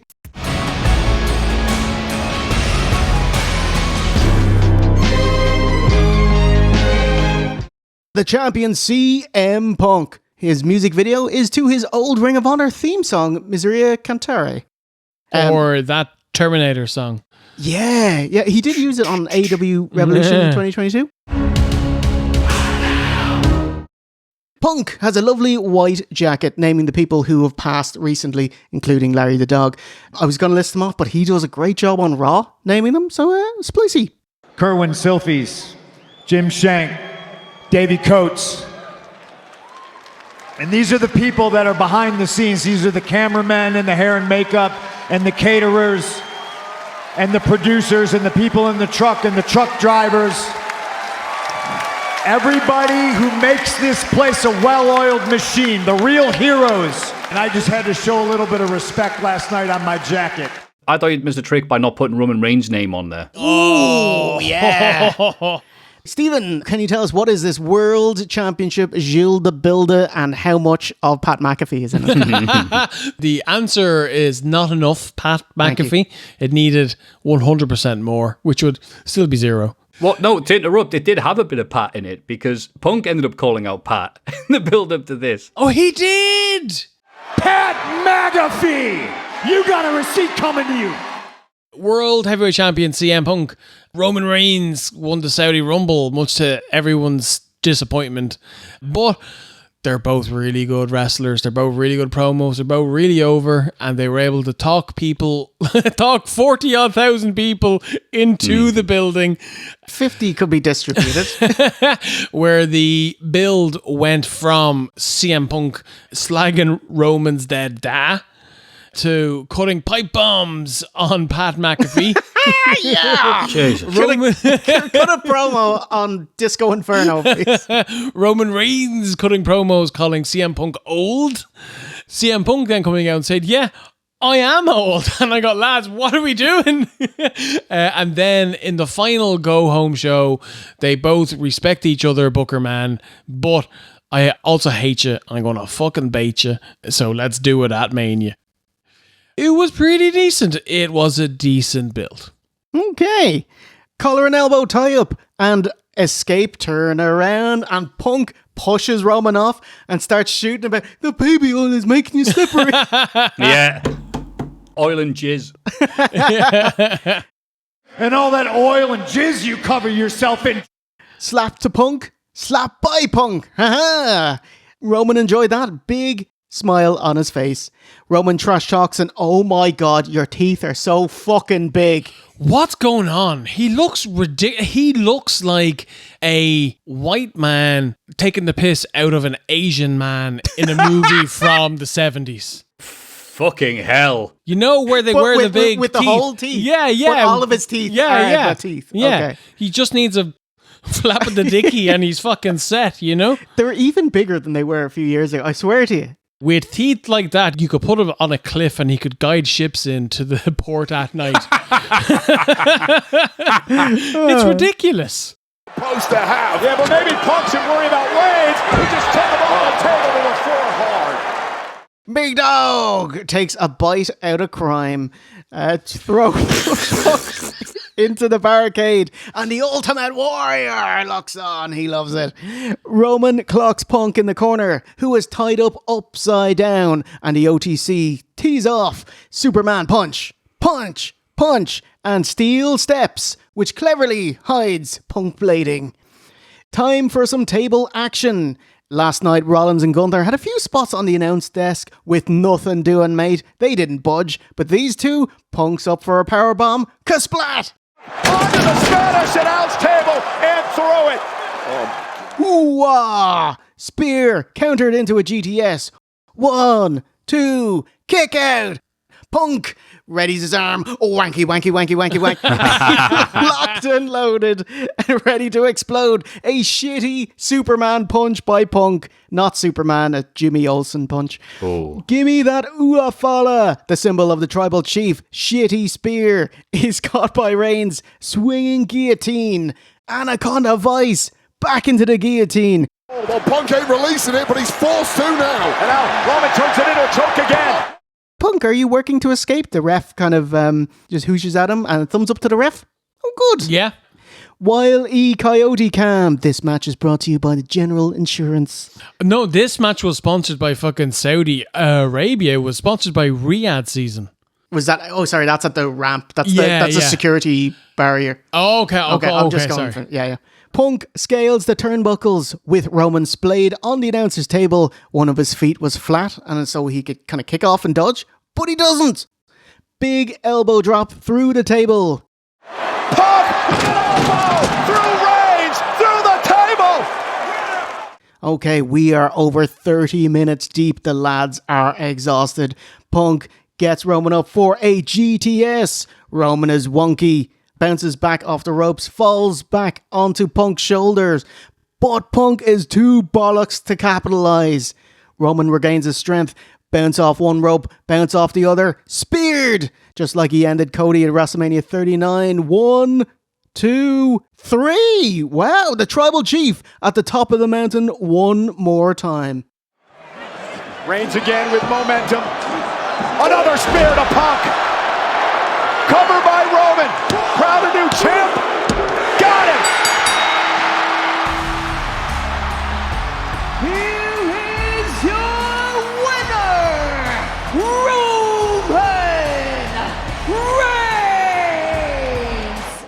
Reigns. This match was fucking awesome. The best thing of the entire Mania week, and nothing was even close. After Hornswoggle. After Hornswoggle and Blue Panther and the Invisible Man. I loved it. They paced themselves so well. They told a great story. They won over the fans. The fans were biting on everything. So was Roman with his massive team. Yeah, man. They took me along for the ride, and I had a great fucking time. And when Punk did his spot at the end, where he hits the GTS and the guy bounces off the ropes and lands on his shoulders, I was like, again? Yeah. Oh, stop doing it, because he did it with Mox, and he did it with Seth, and he did it with... And he didn't!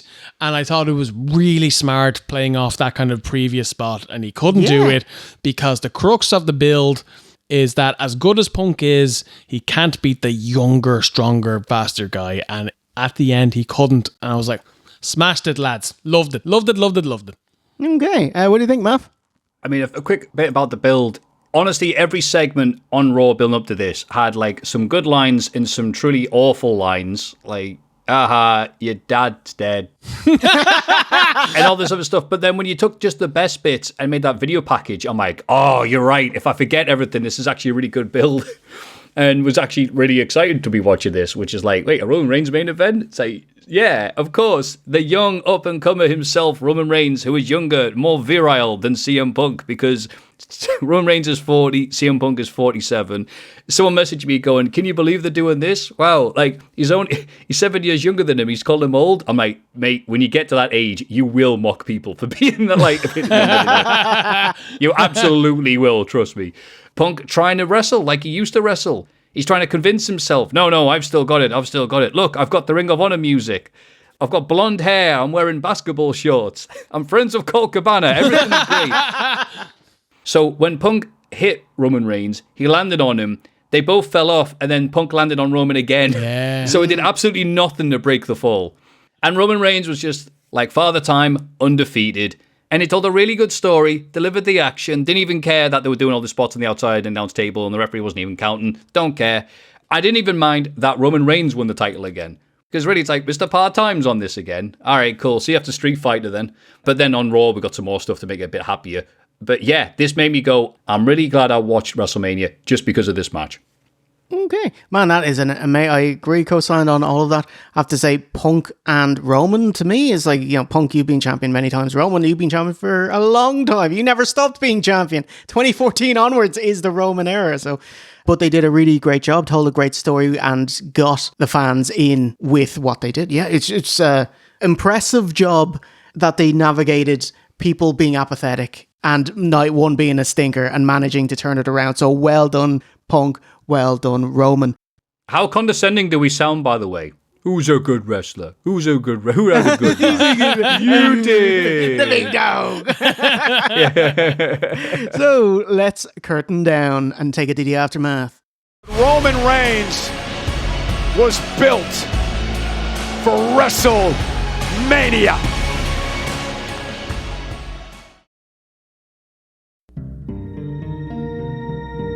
Welcome to the Aftermath. V1, sir, what did you think of WrestleMania overall? I thought after night one, we were heading towards a mid to lower end of WrestleMania.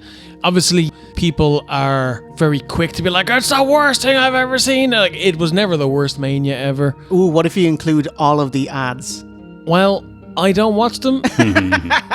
And I have zero pity for people who watch WWE Live, knowing this is the product that they put out.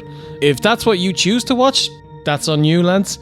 So for me, this was never anywhere close to the worst Mania of all time. It was disappointing on night one, but there was fun to be had.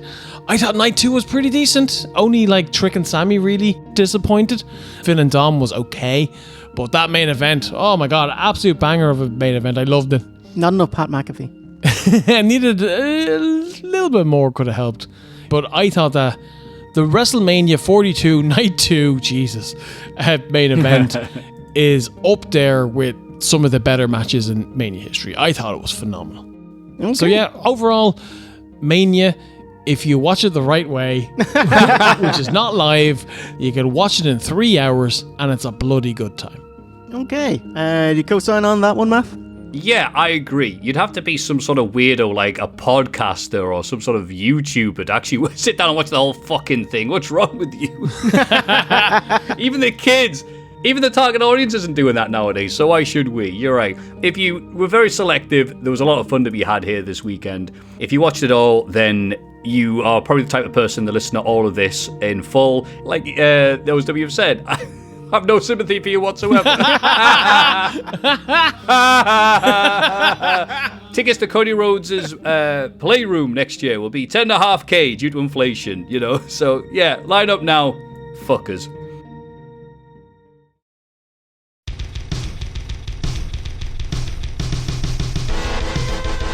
Tonight we wrap up an incredible week here with the Raw after WrestleMania. It is the Raw after WrestleMania. Holy shit, Raw after Mania is no longer special. No, it's not. It's just a show. I'm guessing that this Mania was like the least amount of non-Yanks at a Mania in probably 20 years. Because one... Yeah, no one wants to travel the internationally. Cost of it. Yeah. Two, who wants to go to that kip in 2026? State of I'll see you in 2028, lads. Yeah. Yeah, man, Raw after Mania. What used to be the most fun Raw of the year, zero electricity in the air. Like, you still get call-ups, but I think maybe it's just the way the show is paced and presented. When you watch the show, WWE and TKO really squeeze you for cash at every turn. You know, there's no magic here. But I was watching it, I was like, do you create any new long-term fans with the show you put out? You know? How? Yeah. Oh, hey, here's one guy that might do it. Obafemi, thunderous chance. And then he's going to get on the mic, and I was like, please have a Mike Tyson voice. The ruler had the rat. You know?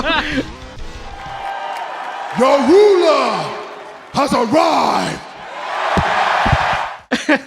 I don't know why he's in a suit. I know you look great and official, but I find it hard to cheer for people in a suit. Yeah, do you know? Yeah, okay. I associate it with like Four Horsemen or Flair. Like, you know, he should heels. be more of a brute. Like, yeah. Just wear, cool clothes. Yeah. Anyway, Punk is out and he explains his jacket, which is so lovely, and he thanks the fans for helping him process his grief. Took the sting out of losing. Immediately clarifies which was not as important. Well done, Punk. I am still the best in the world, and I proved it at the main event of WrestleMania. You did, sir. No, he didn't. Oh, that's true. He lost. Yeah, shit. Yeah, he lost.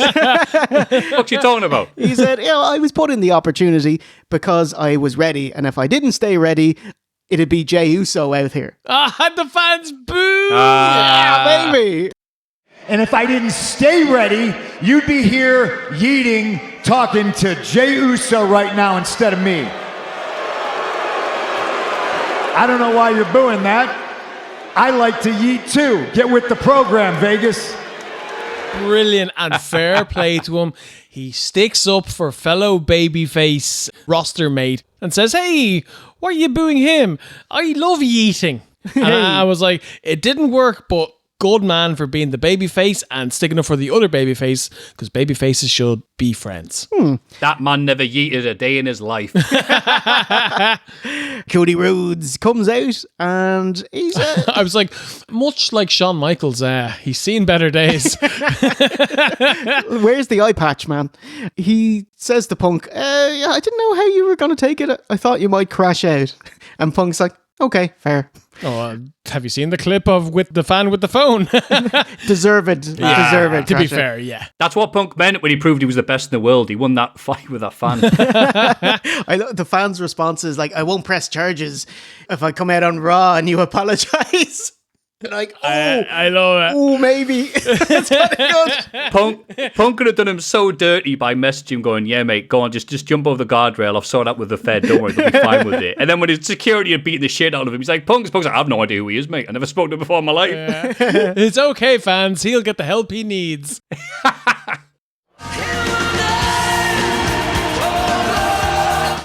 Punk eyeballs Cody's title and says he'll stay ready. You never know when a title shot will fall out of the sky. And then he leaves, but Cody has the last word about a title match. Just say when. Now. Just pop him in the fucking eye. I'm 47. Oh man, absolute winning segment here. Punk, he's undeniable. He's so fucking good. There's times when he annoys me because there's times when I don't want to like Punk, but it's like, he's so good. God damn it. Yeah, it's why him and MJF probably work so well, because they both are capable of either doing the best promo you ever heard or the worst one. But he was very on here. Yeah. And even the fact that, why are they doing this segment?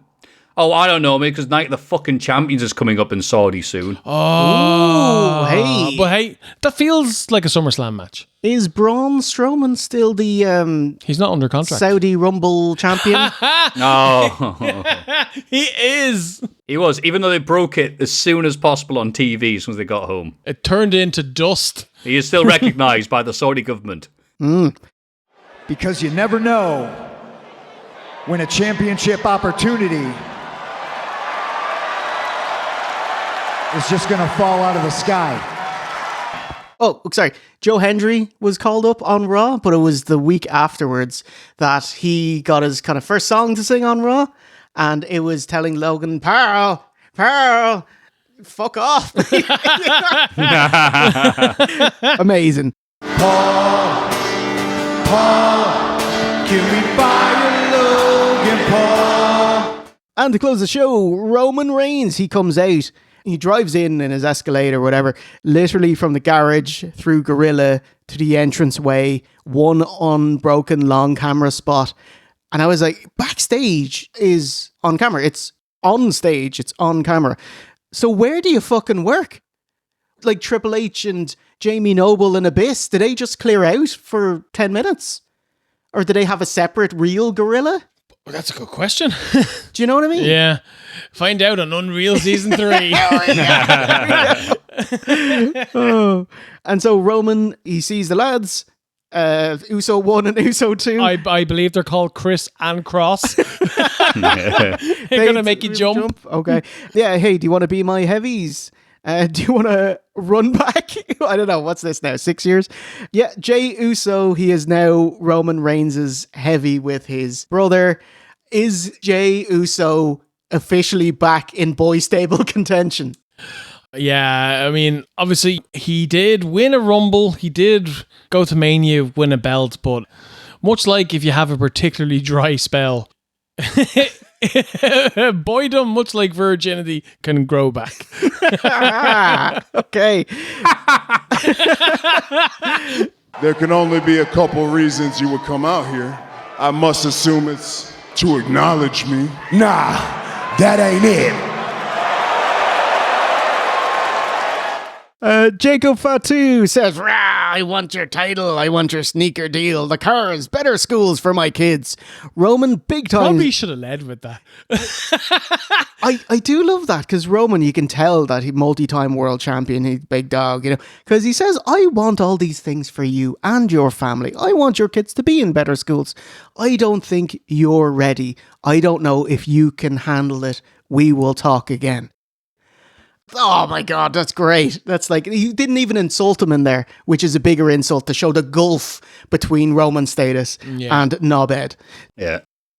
I want all those things for you too, but I'm not sure you're ready. So Raw, it's a sad affair. Most of the people at Mania were in the crowd, like, "Oh, Paige, you're back on Raw, the first time in a decade. Wave to the people." Actually, you're in with the people. I thought this was an alright Raw, to be fair, compared to last year, because at least it set up stuff for the next big event they're doing with Night of Champions. And I like the idea of Jacob Fatu coming out there and be like, "Yeah, I've got my family." Pause. My actual family, not the Samoan people who haven't taught me for years. And then Roman going, "Oh, so you want to be a rock superstar? Live large, big house, 5 cars, you're in charge."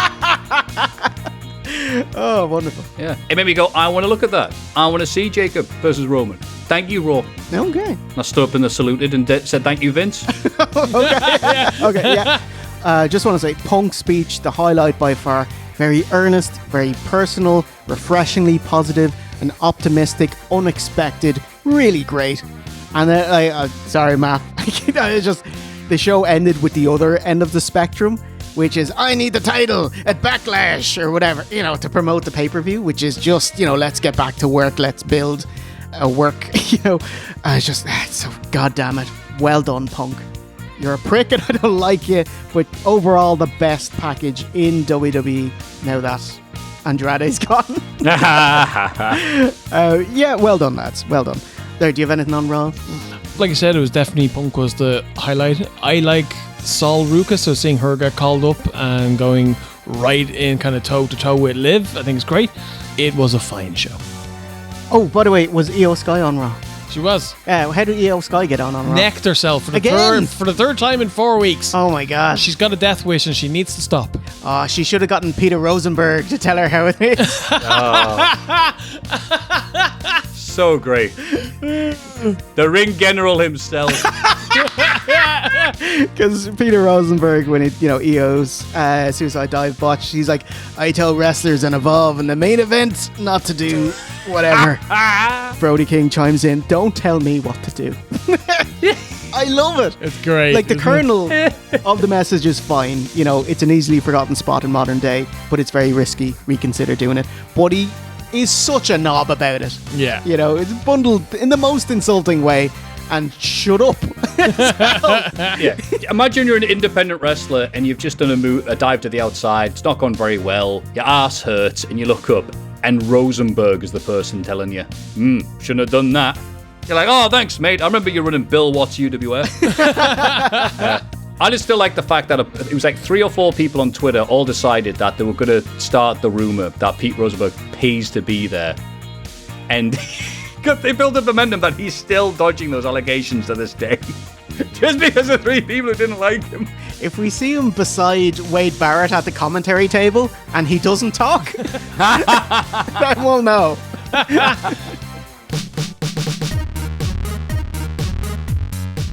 All right, that does it for a whopper bumper WrestleMania 42 edition. I'm so sorry, Matthew. It is now 8 hours later. I think those 7-hour manias were a shorter recording session. How are you doing, mate? I'm doing good. I think I've made poor life choices, but I've accepted that. I'm tired, I'm old, and I do podcasts with I'm talking to children. You know what? I'm happier talking and hearing how still full of enthusiasm you are. All these years later talking about wrestling, when you are very selective, or as you put it, don't give a fuck about the bits you don't like. I think it's a mindset more people should get into. Yeah. Oh yeah, my results with Mania, it was shite, but I don't care. So it was fine. Yeah, well done. No, Punk saved this. This would have been a disaster without that main event. So that does it for OSW covering WWE at least until 2028. You can get fucked TKO and WWE selling WrestleMania to the Saudis. So we'll reconvene in 2028. We'll see what you think. Yes, and you can catch the... Make sure you check out OSW Review. All right, I was trying to get in there. We'll make sure to catch the WrestleMania 42 special of Botchamania, which was out a good 5 months before this OSW. So much more timely. So you can go on to Matthew's YouTube page, go back to WrestleMania 42, watch that, and then watch everyone after. Oh, yeah. The video that covered this Mania has already been taken down. So that leaves us just enough time to say it's a goodbye from V1. Take a boo. And Matthew. Abu. And myself, the 2.5-time Golden Nogger Award winner. Till next time, lads. See you in the funny pages, and remember, a winner is you.